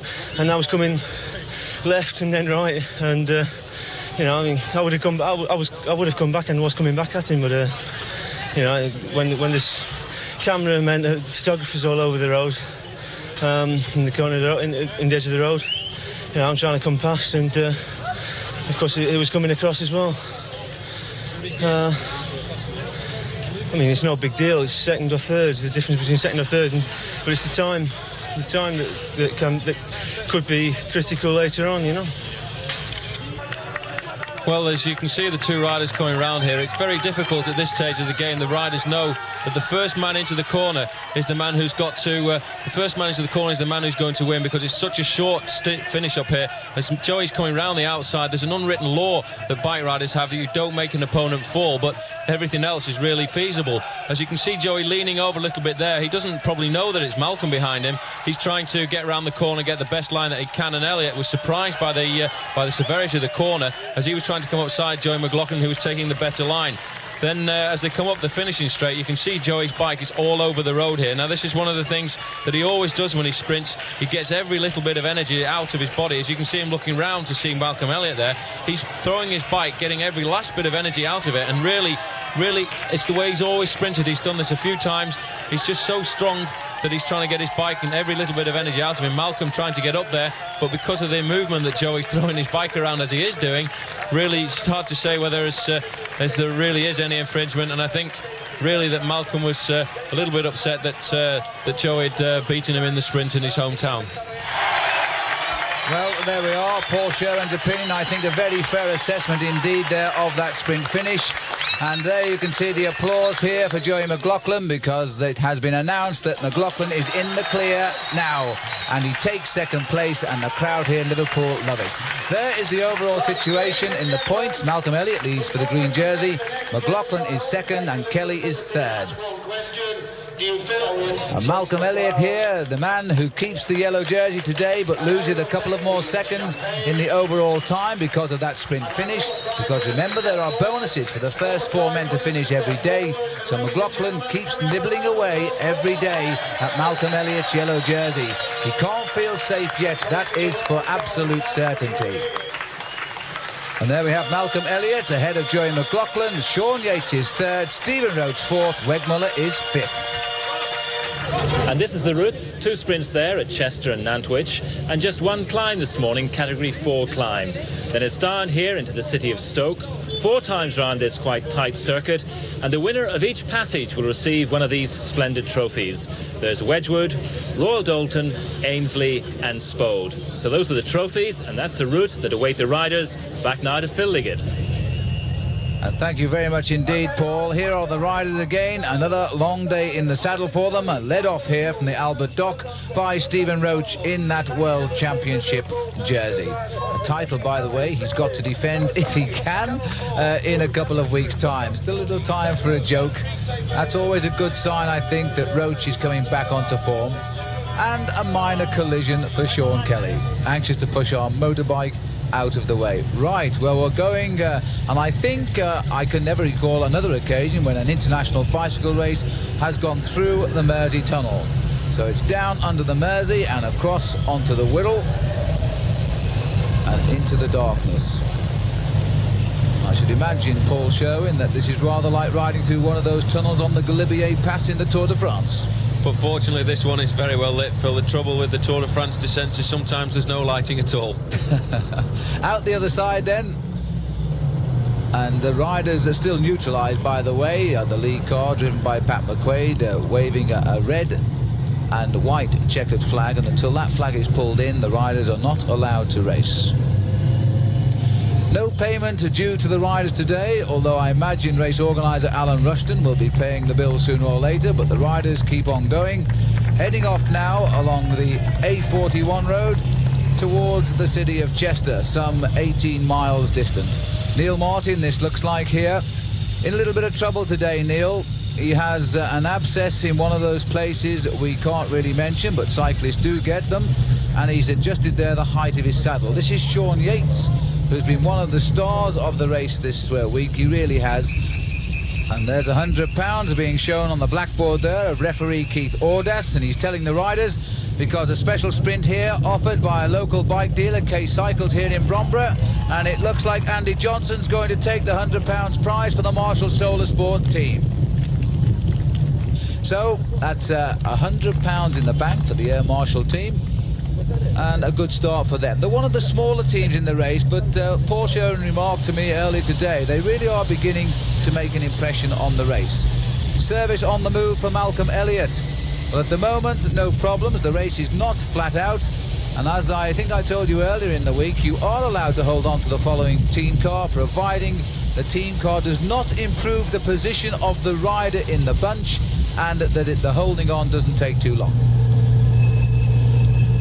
So the attack's beginning to come here. This is Jean Manfrin of France, and the Cass Mavic team with a little extra assistance from Sport Life this week here in Britain. And Jos Lammert, Johan, and these two riders have broken clear, and we are around 18 miles into the day. A good attack, possibly. Let's see what's happening. The counter-attacks are coming up to them. This has been a very active opening few miles.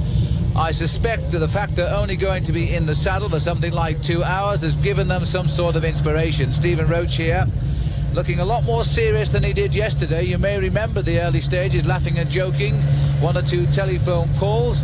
Not so today. That was Kelly. This is Robert Miller. Miller's ridden a very strong race indeed, and our old friend Neil Martin here still having trouble with his saddle.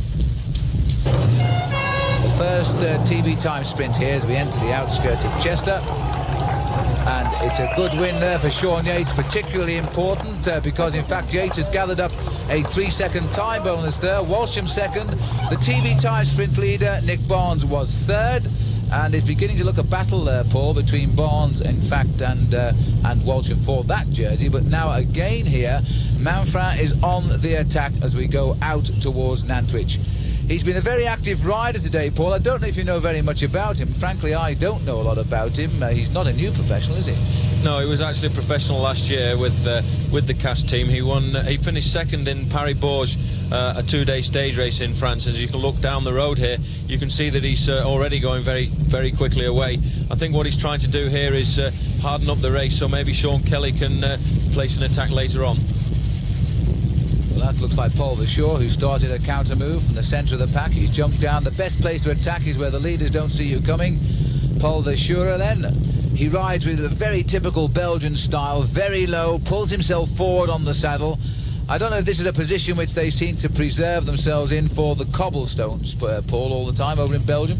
Well, the Belgian riders do tend to ride a lot lower, and Paul Verschoor has one little nervous thing that he does is he's always adjusting his saddle, raising it up a couple of millimetres and lowering it down a couple of metres, so maybe later on we'll manage to see that. When you think after 13 years as a professional cyclist you get to know how high his saddle should be. Well, he's joined the leader, and so we've now got 2 men out in front, and the group is showing a little bit of lethargy here, not too willing to attack. I heard a nice story this morning from one of the journalists on the race. Apparently one of the riders we haven't seen too much of in this race, Alan Percy from the ML team, he's only been a professional for the length of this race, which started, don't forget, in Newcastle on Tuesday, and he's been attacking very early on some of the mornings, and apparently he's become the banana king because the riders are throwing bananas at him for making the race too hard early on. And there we are, meanwhile, back at Nantwich in the TV time sprint, and these two riders now well clear. Over the front, they're not really contesting it, neither riders in the competition for that white jersey, but Manfrin goes over the line first, Verschoor takes second place. The battle really there will be for third spot and the remaining point, and here it is now. This is the leader of the competition, Barnes, much more determined than the other two were. Barnes scoring one nicely here over his arch rival. I think he lost some of his food as well there, out of his back pocket, but there's confirmation. Manfrin, Verschoor and Barnes. The man Barnes beat was Mark Walsham. This is a competition developing now very much between those two riders, and it could in fact find its climax in Westminster on Sunday afternoon. We hope you'll be down there to see that great afternoon out, by the way. Back with the leaders then, the gap growing all the time here. 7:23 it was, and the leaders have gone through at this level crossing, and this is the main field. Now the rule here is quite explicit. If the leaders had been stopped, they would have been given the gap again, but if the main field is stopped, there's absolutely nothing you can do. You can't go forward and stop the leaders, so they are now gaining time, while the bunch, I'm afraid, have to cool their heels. And doesn't it seem a long time?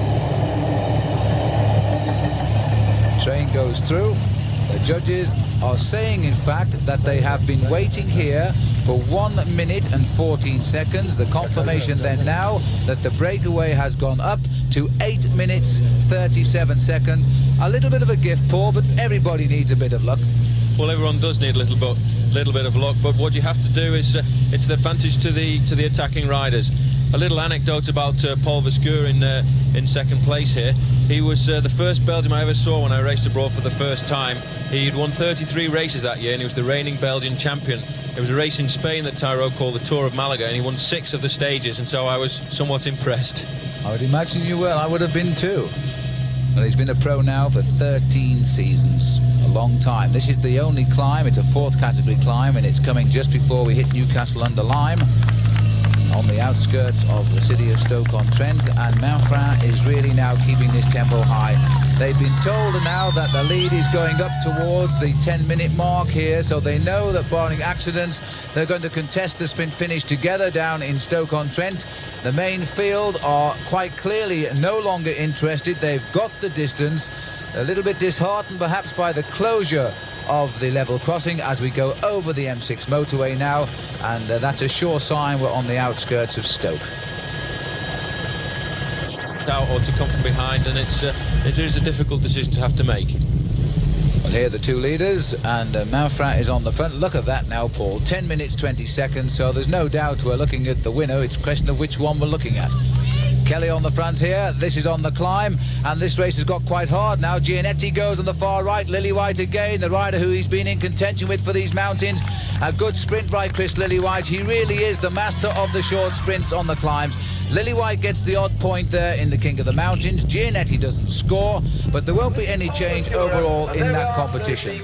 And now here we are outside Stoke Station and the North Staffordshire Hotel, as that is the finishing line in 4 laps time for the 2 leaders. A little bit further back, Lillywhite is causing a little bit of trouble in the main field by that sprint, because it looks to me as though the bunch here is beginning to split up. Darrell Webster having a go off the front, and good to see Darrell in the thick of the action after almost a season off with injury. The white flag then, another sprint for TV Times taken by Vescour. These are special preems, by the way, as well now here in the city of Stoke-on-Trent. Preems, remember, mean a prize at the white flag on the route. And this is Webster on the front here, now in pursuit, joining him here, Marshal Guéant, the yellow jersey leader of the Tour de France last season.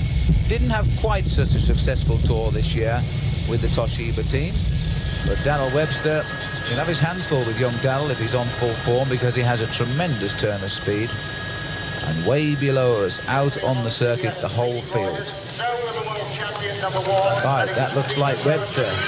Shed Guéant as he comes onto the circuit here up Station Road. There is Marshal Guéant. Oh dear me, the whole field have caught up as well. The red jersey of Rob Holden.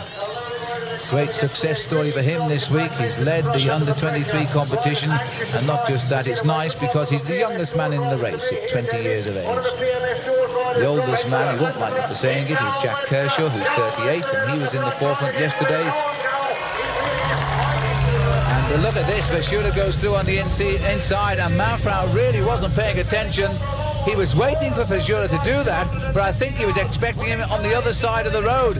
And now we've got Vescour going clear, and Manfrin has made a terrible mistake. He's lost the wheel, and the race is all over. And this man knows it. Kisses to the crowd, arms in the air. Paul Vescour scores his first win of the year.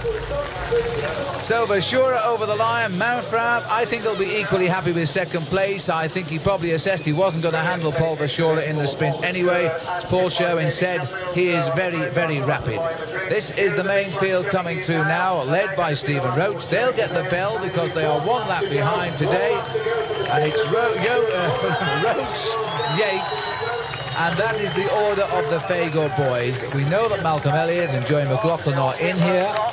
Now, all the bunch, by the way, let me explain a little point. You do ask the question. All the riders who finish in the same bunch are always given the same time. The man at the front has the same time as the rider at the back. There is no splitting of the gap in between, providing there is no recognisable gap between the riders. That's why you get the big sprint, even at the back of the race. But they sprint for the time, because riders will not take great risks. So for this reason, some riders don't contest the sprint when they know they are safely home in the same time as the rider at the front.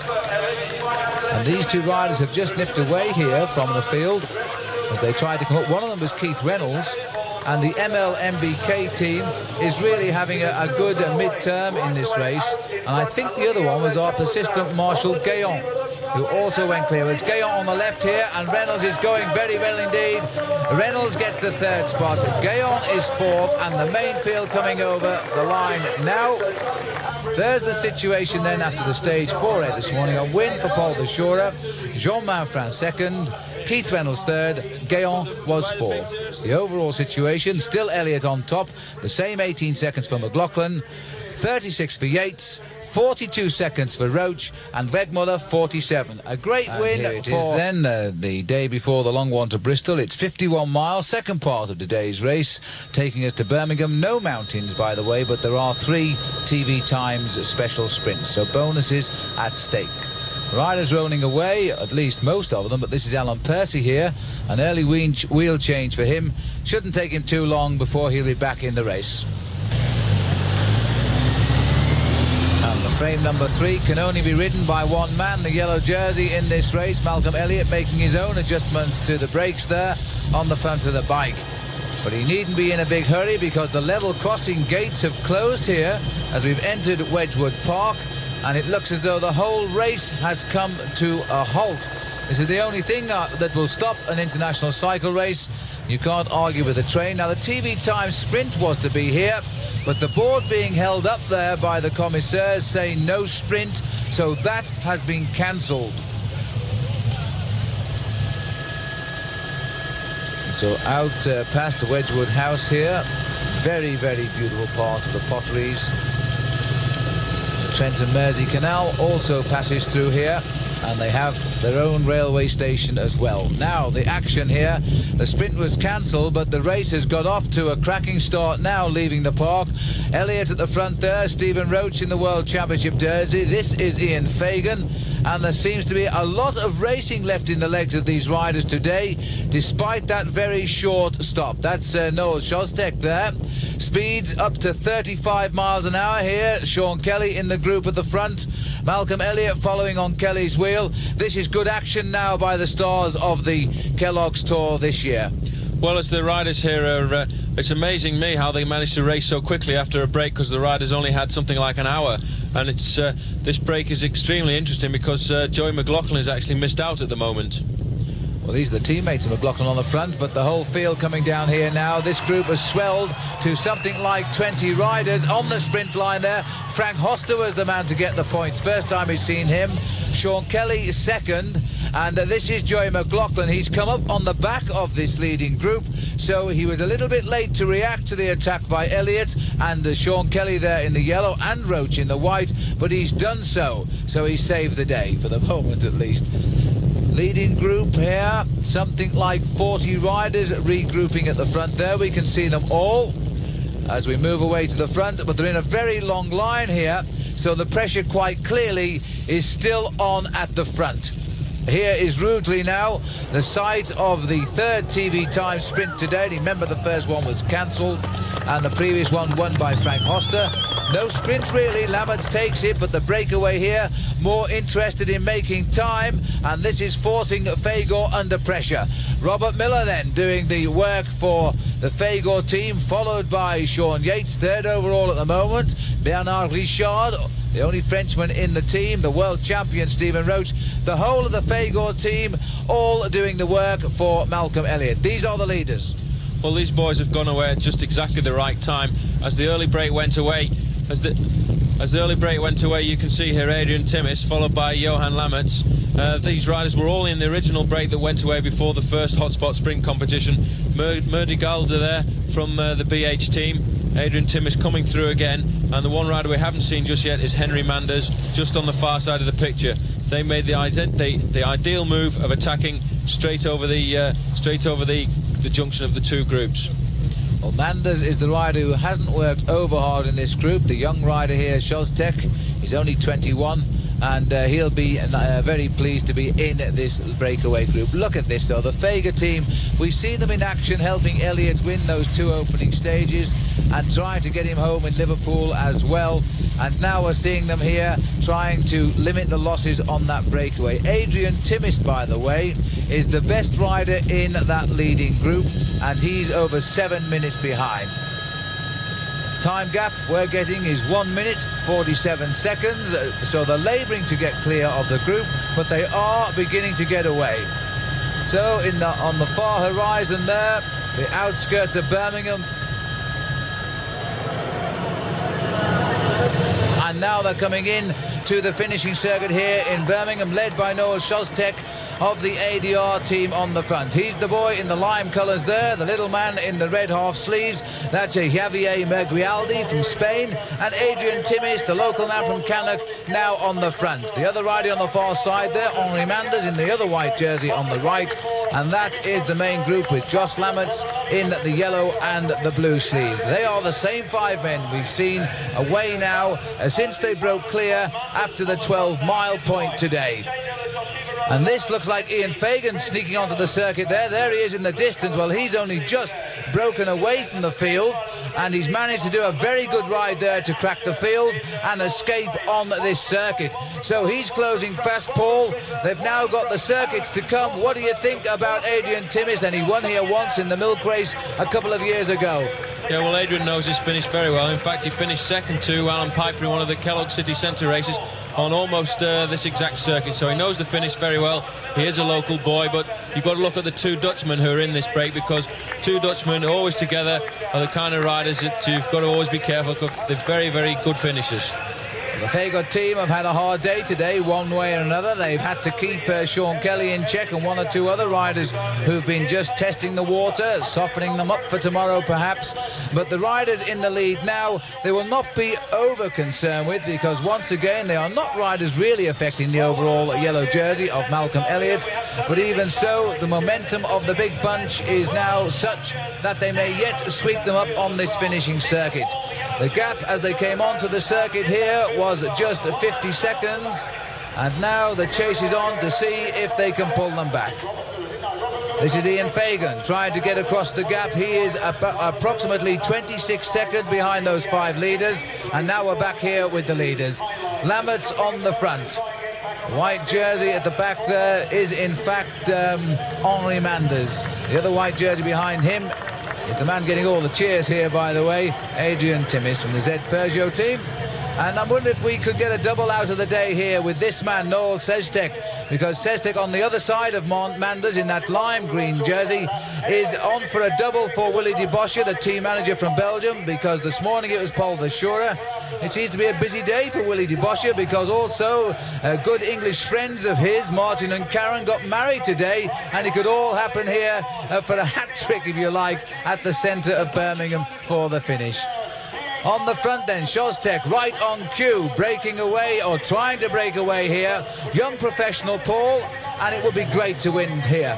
Well, he is a new professional this year. In fact, he won 2 victories last year. 3 victories as an amateur. And you've got to be very careful with Belgians, because they're good finishers. They tend to be able to slip away towards the end, and it looks as if that's exactly what he's trying to do here. But Adrian Timmis trying to keep everything together, because Adrian would dearly love to win here in Birmingham. And Fagan really is doing the ride. The MBK boys are having a great time in the Kellogg's Tour this year. They've had a poor season by any standard, but they're really trying now to break in. They've been on the attack every day. We saw Keith Reynolds finish 3rd this morning, and now Fagan is trying to make contact with the leaders at the moment. This is the pack here now, and they're chasing hard, but not hard enough, I don't think. The gap is slowly closing, but it's a good day for Malcolm Elliott if they don't catch the leading group. There is the gap, 45 seconds then, that's official, the main field. So they are closing. They've knocked off about 5 seconds since they joined the circuit. Do you think they can get over there, Paul? Well, it's still feasible, Phil, because you can see the difference in the speed as we look at Ian Fagan here. The bunch are taking about 10 seconds a lap out of this chasing group, so this leading group, so it is still possible. Well, it's certainly giving the crowd a lot to shout at. It's made a real good finale here in Birmingham. The race, by the way, has averaged its best average speed of the Tour so far this afternoon, a shade over 25 miles an hour. Adrian Timmis, anxious to be the winner here again today. The driving force, a teammate, by the way, of Joey McLaughlin in the Peugeot team. And Timmis now, having read the move well today, getting into this breakaway with these 4 other riders. Can he finish it off with a fine win?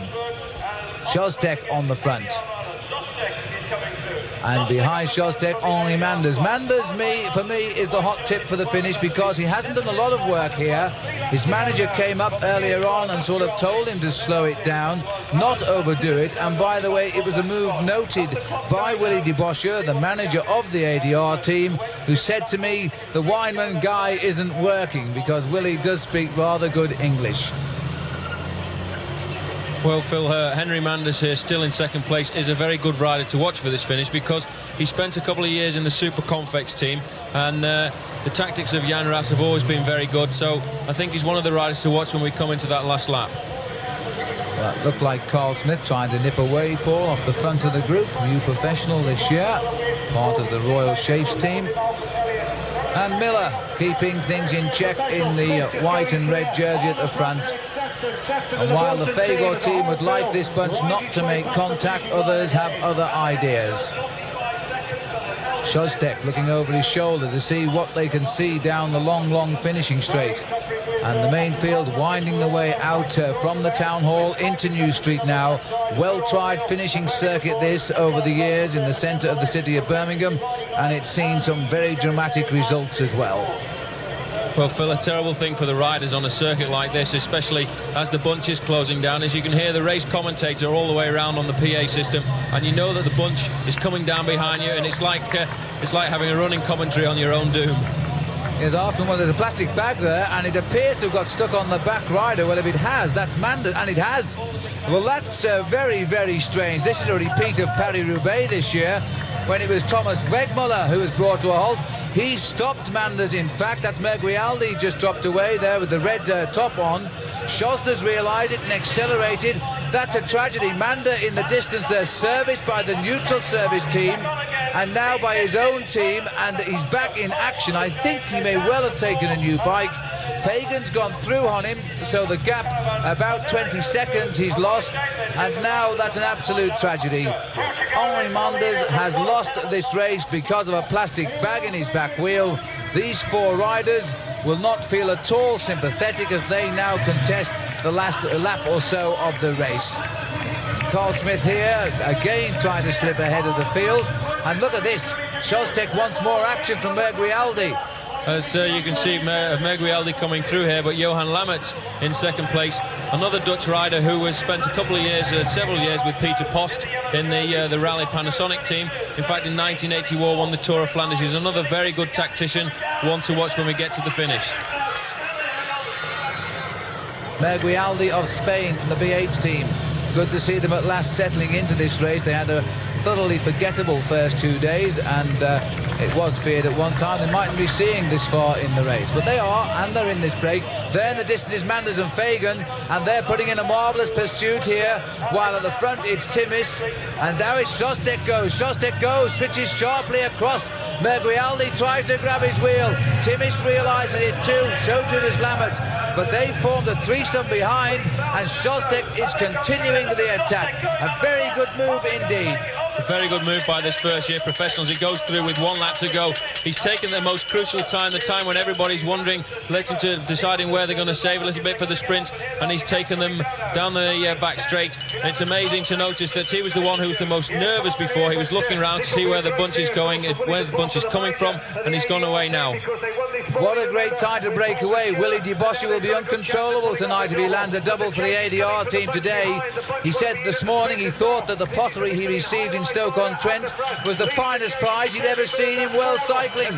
Now he's got the chance here of doing the double in the Midlands. Well, we'll see. Szostek's gone clear at the moment. The other 3 have definitely taken up the chase, and that's rather spoiled the pursuit by Manders and Fagan, because they're now being pegged a little bit off the back. This is Szostek then, going clear at the moment. And look at the gap he's got. So Noel Szostek, 21 years of age, qualifies, of course, for the red jersey of Rob Holden, but too far behind overall to endanger Rob Holden's lead today. Szostek then slowing down a little bit now. Merguialdi is the rider from the Tour de France this year who's taking up the pursuit. It's getting ever so close now. The finish is in the distance here. Merguialdi's making contact. And we're looking at a lap rider on the left. Forget him. It's the man in the lime green we're watching. Here he is, Noel Szostek. It's looking as though he may have this now. He's got just about a kilometre to go to the finish. Why he's looking over his shoulder, he really should not do that. He wants to put his head down and go for home because he's in the lead. So Szostek, and I think he'll pop out of the crowd on the right of the picture. There he is, and look at this, Paul. Johan Lammerts has accelerated on a huge gear. He's got his back wheel. Johan Lammerts is going straight by him. Lammerts is going to make it first. Johan Lammerts, and Szostek is fuming. He hits his handlebars. Well, he might. He lost that race, I think, rather than Lammerts winning it. But Johan Lammerts, his first win as a professional for 2.5 years. The main field then filing in now, and the big sprint is on. McLaughlin again is taking the top place from the bunch over the line.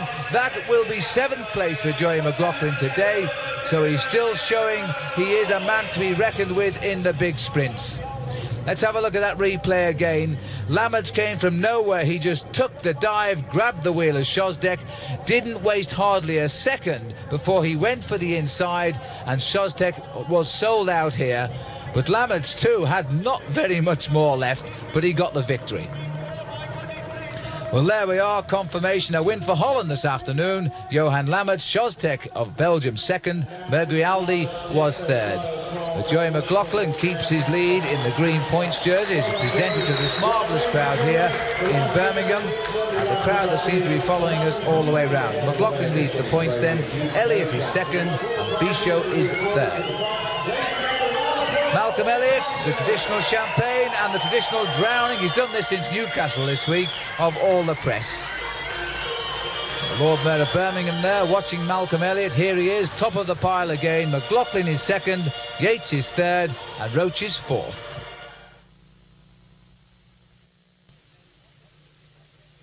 The penultimate day of this 668 miles race. The longest day in prospect, the hilliest day in prospect. We should see some decisions made today.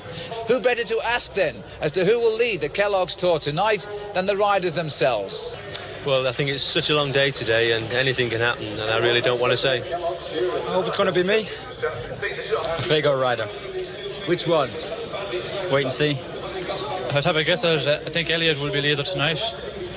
Because number one, he have a very strong team, and number two, they're in a good position. The Fago team, they have 3 riders up there, so I think he will hold on to the jersey today. I think it's going to be Malcolm Elliott, no troubles. It's very difficult to say, but hopefully Malcolm Elliott will be. But there are so many riders still in contention that it's going to be very, very tight in Bristol tonight. Some say Stephen Rose tonight. They're liars. They know something I don't know. Well, we'll know the answers in about 8 or 9 hours time. Here we are, back in the start here in Birmingham. And it looks like wheel trouble already there for the world champion, Stephen Roach, as they roll away. And the last man onto his bicycle here, Jon Erik Oostergaard from the Isoglass team. Over the flyover. This, I understand, was the very first flyover ever built in Britain. As we make our way out of Birmingham, Sean Kelly in early trouble. No need to hurry just yet, because despite the 151 miles today, a gentle meander of 10 miles first. And that, by the way, makes the day 161, of course, but the time only taken when this flag is pulled in, and it is now the official start of the day. And it seems while the Tour of Britain goes one way, there is a different type of tour going the other way today, with the steam locomotives heading to a rally. Steve Jones, the first rider to attack, and Jones is a local boy here from just outside of Birmingham, and this is causing reaction from Sean Yates. And Yates has been a strong man this week, and they've wiped up Steve Jones here. A little bit of a split forming. And this is the sprint in Henley and Arden, the TV time sprint. Malcolm Elliott taking 3 seconds bonus here, beating Wegmuller, and in fact that is wrong because Elliott was given the victory. Wegmuller was in 2nd place. The main field going by, not too far behind. And it looks now a little bit of sadness here because behind the field, the British champion Steve Jockin, with injuries which occurred a couple of days ago, is calling it a day. And that is sad, because jockeying, in fact, that when he came to Birmingham last year in the Kellogg's Tour, was the stage winner. Now down to Stratford, and the field still keeping itself together. The odd flurry of attacks coming and going, but nobody breaking away. Elliott's got himself 3 very valuable seconds at that first sprint. This is the second TV time sprint, and we've got in the centre of the picture in the yellow there Walsham dropping away, but coming now in the white jersey and challenging him, in fact, is Mark Walsham. Nick Barnes in white, the TV Times leader, is on top. Walsham second, and Steve Jones was third there, so that's very, very good news indeed for Barnes.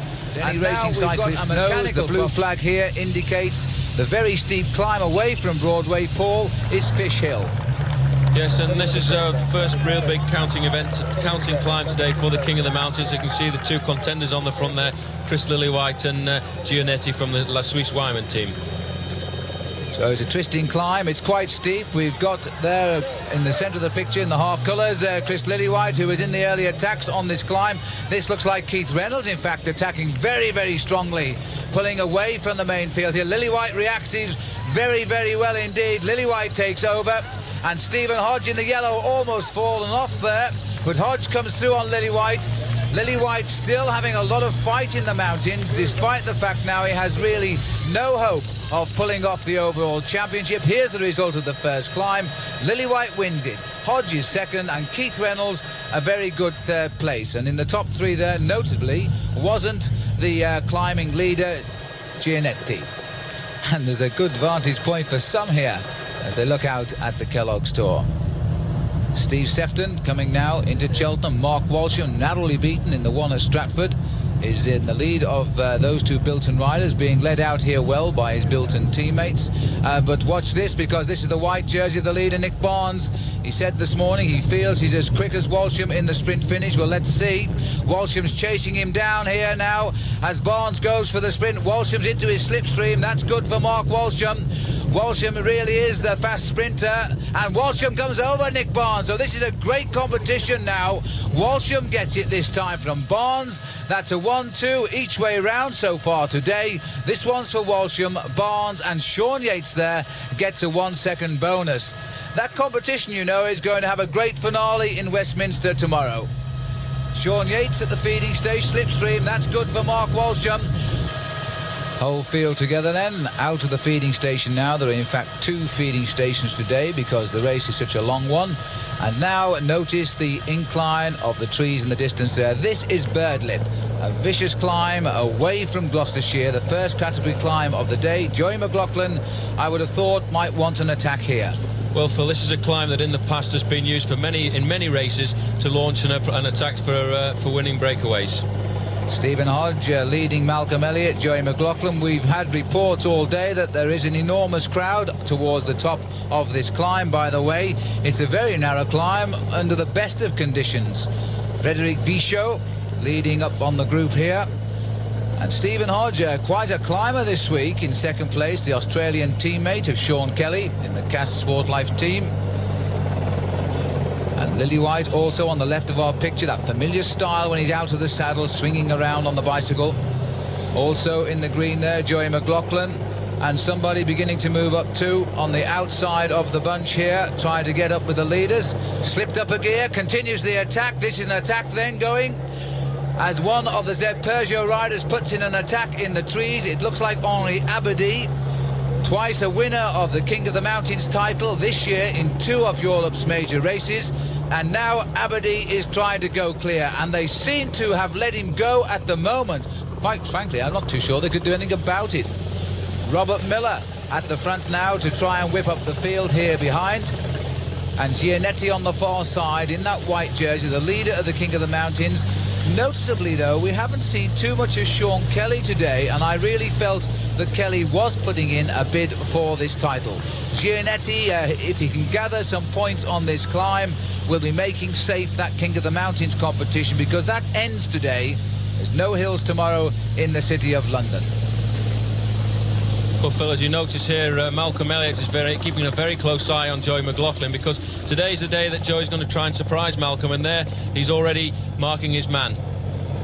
Well, McLaughlin really has got to get rid of Elliott if he is going to win this Kellogg's Tour, and Elliott making sure McLaughlin doesn't get an inch. Still a little bit higher up the climb now.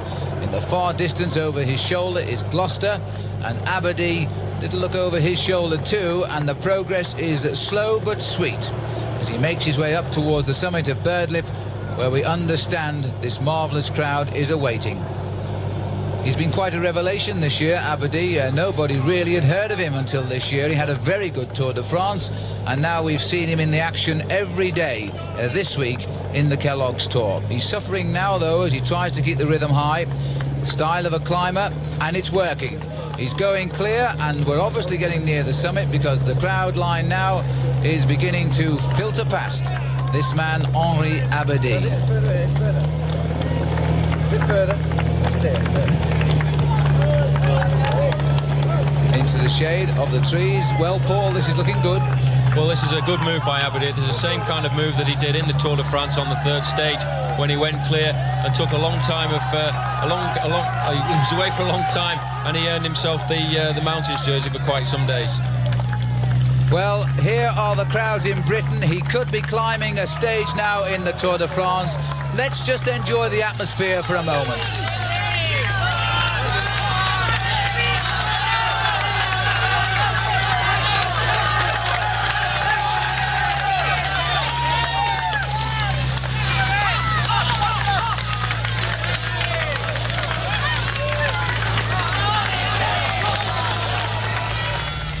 Well, you saw those pictures, and I'm sure Aberdeen will have a memory of that, because a lot of people in France, especially the racing cyclists, believe that cycling has no following in Britain. Ho-ho. Well, over the top then. Aberdeen gets maximum points. He's no real challenger, though, to this man, Gianetti, in the King of the Mountains, and Gianetti now is riding well to try and score maximum points that's left behind, because his only rival here is Kelly. Kelly, as you can see, not scoring there on Birdlip. It's Aberdeen who gets the points. Gianetti now will be feeling a little bit safe in that competition. Now we're back with the leader. There's no real descent of Birdlip Hill. It climbs to a plateau.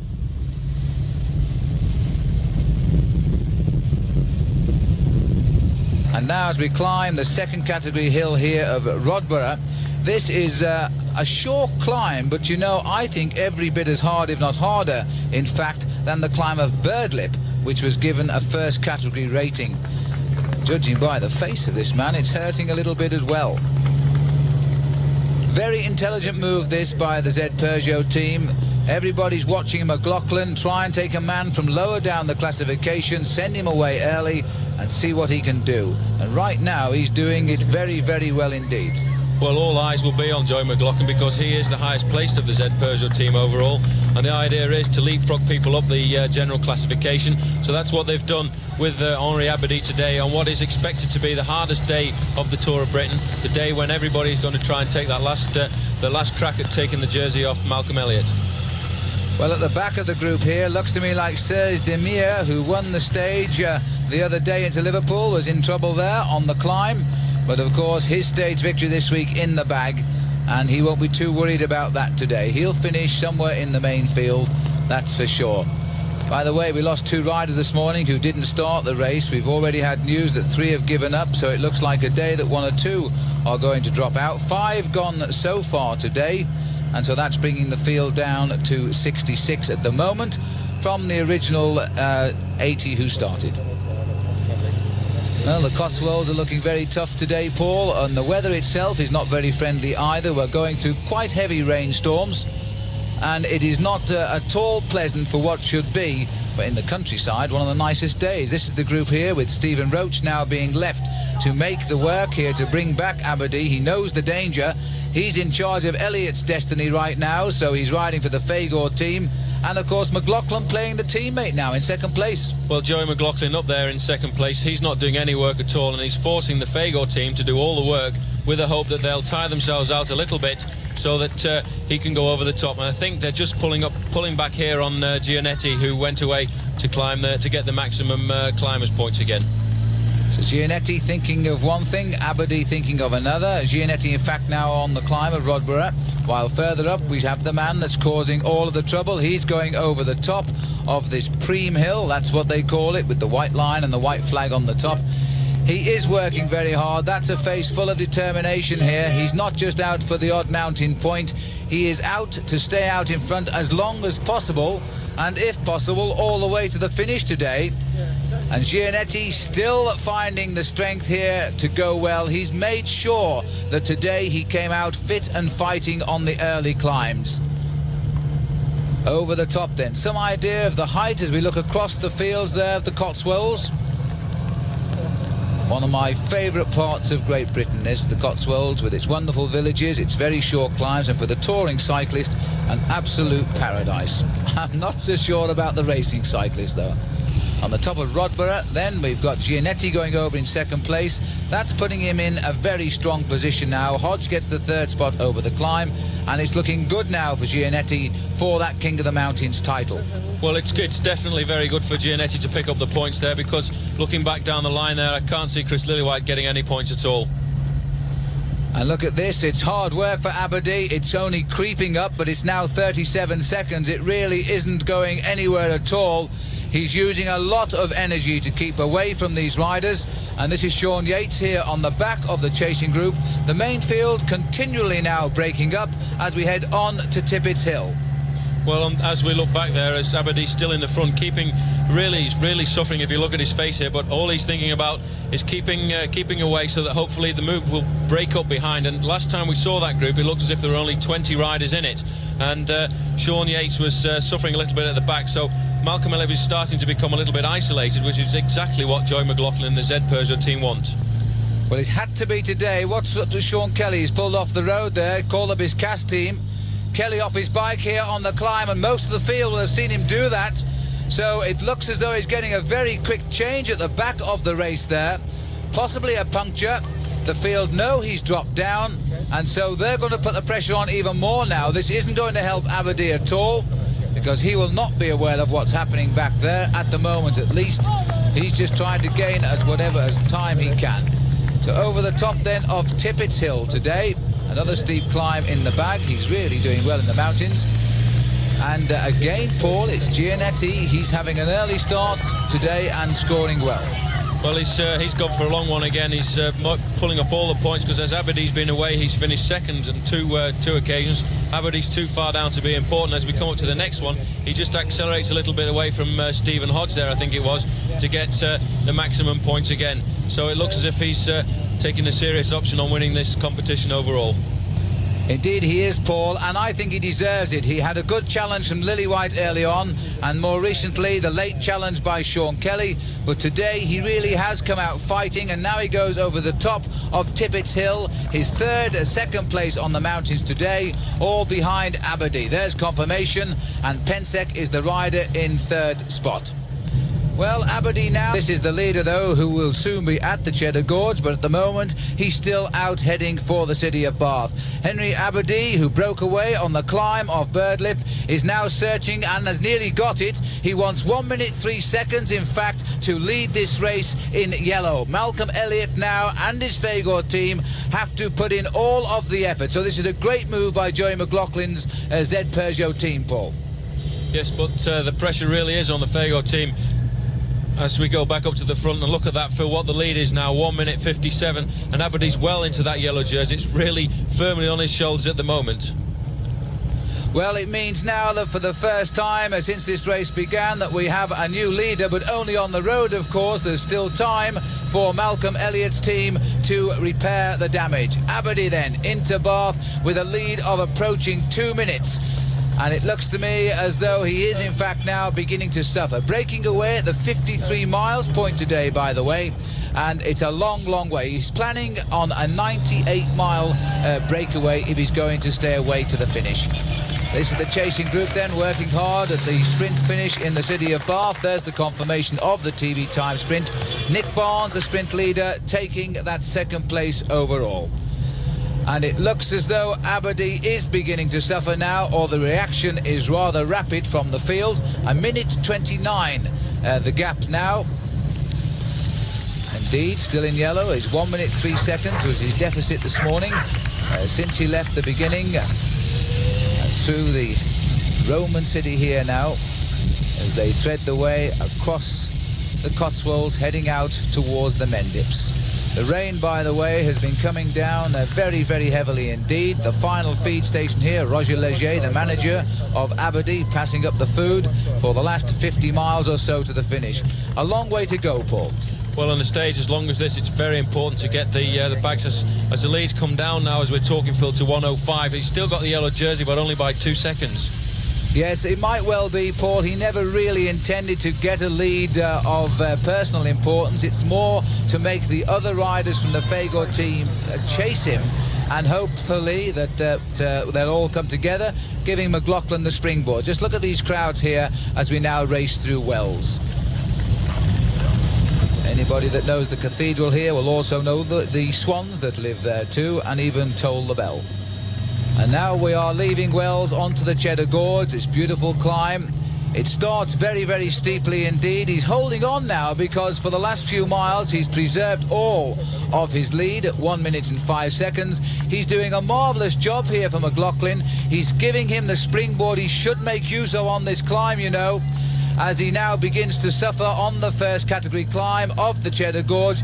This is the last serious climb before Bristol will loom over the horizon. There is the main field, what's left of it today. Some 36 riders have formed to chase down, hopefully for them, Henri Aberdeen. Yes, and as you can see, the group just going through the gorge there. It's been a fantastic move by the Z Peugeot team. As we go back to Aberdeen, who's visibly suffering a little bit now. He's starting to rock his shoulders, but he's been out here for a long time. If he can get over the top of this climb of the Cheddar Gorge with a good 30 seconds lead, he can go down the descent, which is very, very dangerous, and maybe stay in front up to Bristol. Well, maths was never my strong point, Paul, but I make it about 66 miles in the lead for Aberdeen at the moment, and he's never really got out of sight of this pack, you know. I mean, just on 2 minutes is nothing. That's how serious this pack has taken the attack by Aberdeen. Nobody was going to slip too far away from them. I'm so amazed, though, that this group has stayed together. These 13 riders seem to be proving totally inseparable as they go up the climb here. They're watching each other's every move. Aberdeen now feeling all the pain of the Tour of Britain. Well, as Sean Yates likes to describe the expression on this rider's face at the moment, he's got a full mask on. He's got the mask of pain as he's struggling to get up to the top of this climb. As we go back to the bunch, and you can see it's the Fagor team all the time keeping the pressure on, and there you've got Malcolm Elliott with Joy McLaughlin close in attendance, waiting for his moment to pounce if he can over the top of this climb. Britain's own version there, the Angel of the Mountains, Robert Miller, setting the pace for the Fagor team. This little man who has so much power in his legs when the roads go steeply uphill. And our helicopter getting the best view, as always, as he looks down on another wonderful crowd that is following us around the country here all week. Marvellous crowds turning out, and we know you're enjoying the show because you keep on telling us, and we all appreciate that. Well, Aberdeen then on the climb. He is really now suffering quite considerably. News reaching us all the time that the lead is now beginning to tumble down rather rapidly. The last time check we've got, which wasn't long before this corner, was in fact just a shade over 30 seconds. So you see the attacks here now by the Fagor boys and by the PMS riders. That looks like Mike Doyle at the front here on the left of the picture. They too are trying to chase down the leader. No friends then for Aberdeen. He's now learning the full lonely life of being a professional bike rider on the Cheddar Gorge. Well, as he comes up here, it's still the Fagor team within close attendance. Joey McLaughlin watching, waiting for the time, because this is the springboard to try and surprise Malcolm Elliott, because Malcolm is a slightly not quite as good as Joey on the climbs, and it's Joey's best place to try and attack him if he's going to. Plenty of cheers from rather damp holidaymakers on this climb. I don't mind the riders getting wet, but I do feel sorry for somebody on holiday as they stand on the side of the Cheddar Gorge, this most beautiful part of Britain, in the rain. This is Malcolm Elliott now then. It's unusual to see Elliott on the attack on the climb, but he's proving this week that he is very, very strong on these climbs. And again, McLaughlin now coming up on his shoulder, Paul. Well, these are the two most important men for us at the moment. There, Joey is in fact having the pace dictated to him by Malcolm. As they've always, as the best rule in the book is, the best form of defence is attack, and that's exactly what Malcolm's doing. He's dominating his own pace to Joey. Joey's trying to keep up through the inside, but there's such a large crowd up here that he's having trouble staying there. I would have thought, Paul, that this is proving to us that Joey hasn't quite got the edge here on Elliott, because really, with Aberdeen now coming rapidly back to this group, if I'd have been Joey, as the Aberdeen was caught, I would try to put in the attack, because obviously that's the time to go. No more hills left. Well, it's got to be, if Joey's going to launch the attack, it's got to be before the top of this climb, because afterwards we've got a very dangerous descent and then the run into Bristol. I would think, though, that Malcolm was looking very, very confident here. He's got Sean Yates, who's done an incredible ride today, and he's probably the rider who's ridden the most on the front of this Tour of Britain this year. Absolutely right. I thought you almost said the Tour de France there, but that was last month, Paul. It must be Britain this week.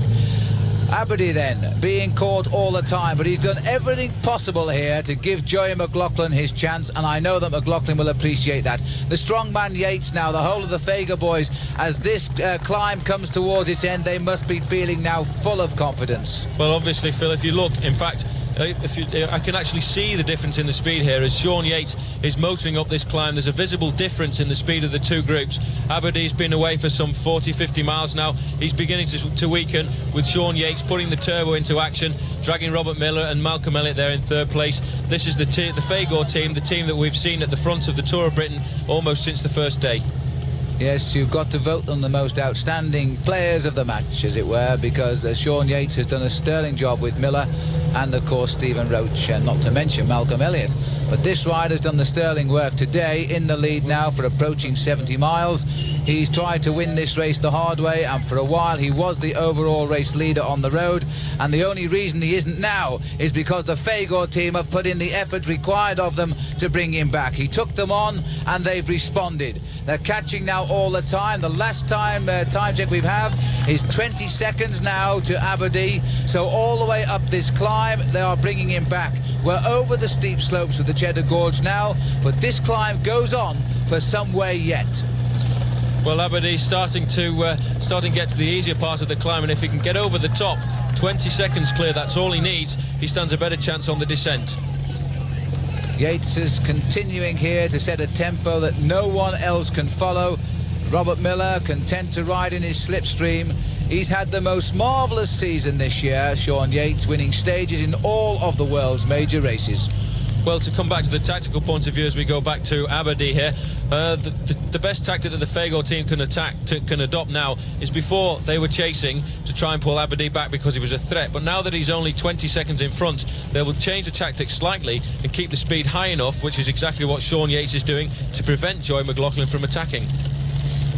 Well, if you've got the legs, it's all right, I suppose, Paul, but if you're suffering at the back of that bunch, as I know one or two riders are, because one man who has been detached at the back is a teammate of Sean Yates and the Fagor boys, and that's Bernard Richard, the fifth member of the Fagor team.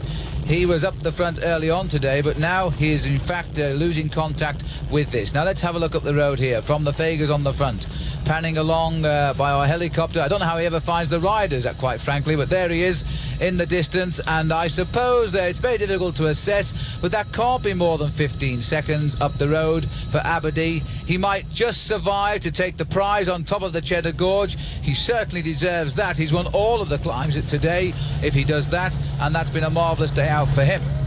Well, as you look at him now, Phil, it looks as if he's resigned himself slightly to being caught, because he's just turning the gear over. He's not fighting the gear as he was before when we were watching him. He's just turning the gears over to try and stay away and get that mountains prize at the top here. Well, if this is just turning the gears over, Paul, it really looks to me as though he's going through all sorts of pain barriers at the moment. Out now, away from the Cheddar Gorge, the lights behind Aberdeen, I'm afraid, are saying it's not much longer for him now. The rain is almost off, but the roads are extremely damp. And this has been quite a bad day of rain today. In fact, the green flag you may have just caught a glimpse of, 200 metres to go to the prize at the top of the gorge. The big field are now at the green flag, while Aberdeen is just about going to hit the white one, and that will give him a lead of about 150 yards over the main field. So Aberdeen, Paul, I don't think now can stay away all the way to Bristol. Well, I think they're going to catch Aberdeen the next few moments as we watch here, and now is the time that if Joey McLaughlin is going to, now's the time he's got to launch this attack.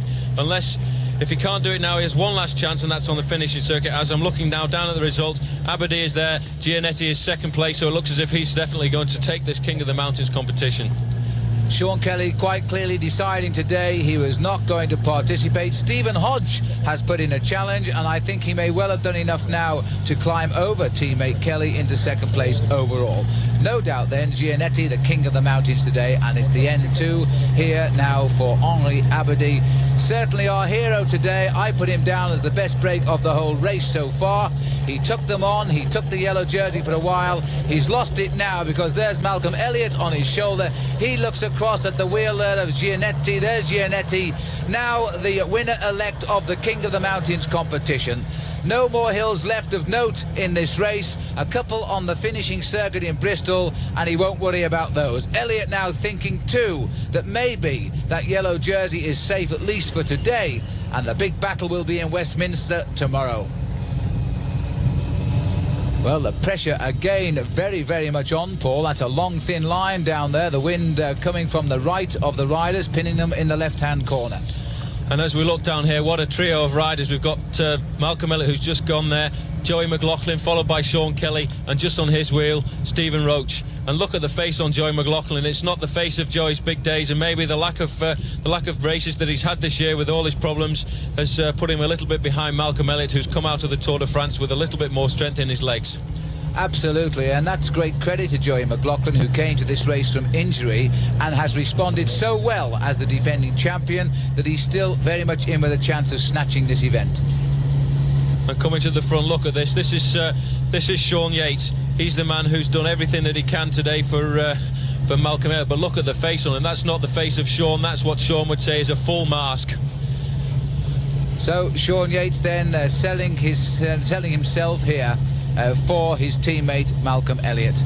And now we've got the descents to come, and it looks to me as though we have a problem here. It looks like the team manager there, the team manager of the ADR team, or the Isoglass team in fact, is in trouble, and one or two riders we understand have fallen at the head of the field.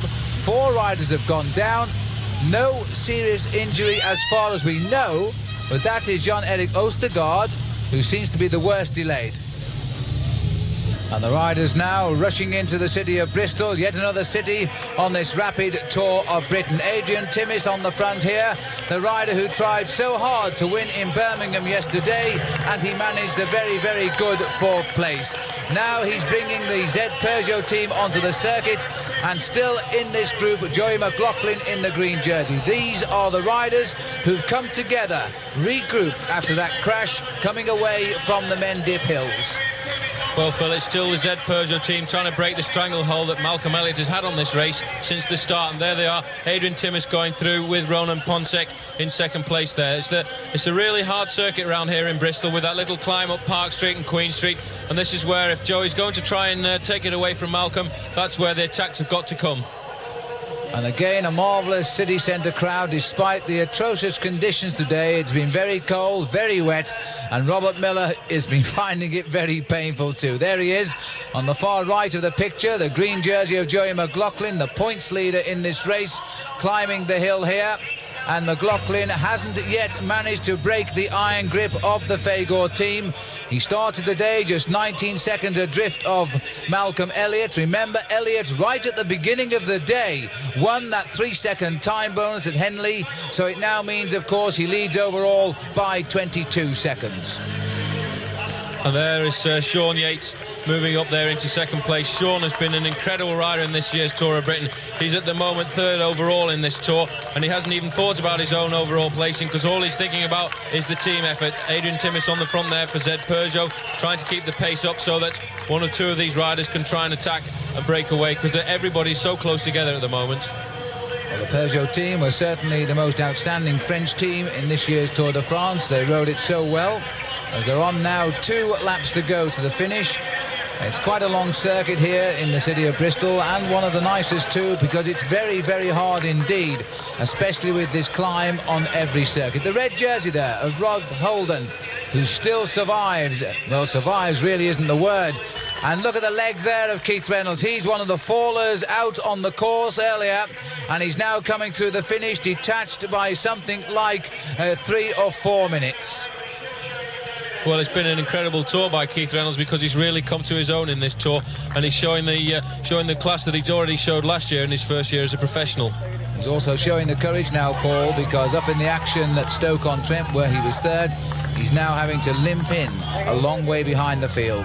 Madio here attacking with determination on the climb and leaving Sean Yates and the rest of them. The big crowd stretching right the way up this hill. It really is a difficult sprint on the climb. Well, this is a good place for Mark Madio to attack as well, because he's won a lot of races in his professional career by going away in the last 5-6 kilometres, and as he goes away over the climb here, it's going to put a lot of pressure on the rest of the riders. But it looks as if he gets to the top here as if he's easing up a little bit, although I'm saying that it's very, very hard over the top of this climb. But Madio himself is only about 45 seconds down on Malcolm Elliott. There are so many riders can still win this race as they start more attacks now. Madio has gone back into the group here, but it's the Cass riders on the attack now. And is this Stephen Hodge?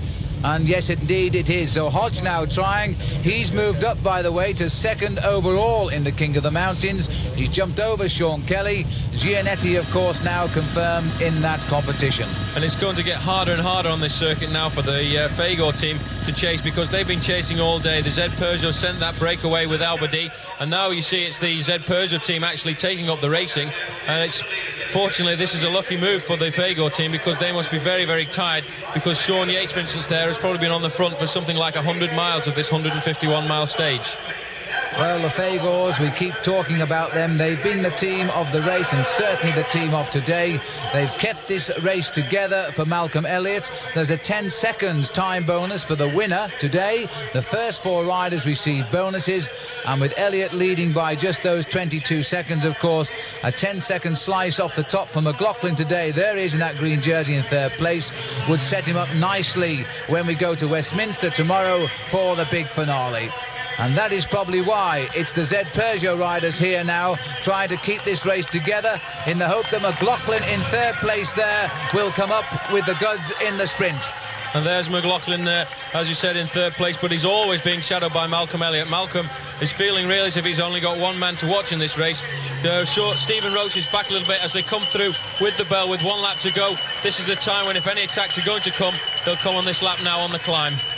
Ronan Pensek on the front then for Joey McLaughlin now. Pensek's chances went at Stoke-on-Trent when his bike frame snapped. He lost then over 10 minutes and all hope of victory.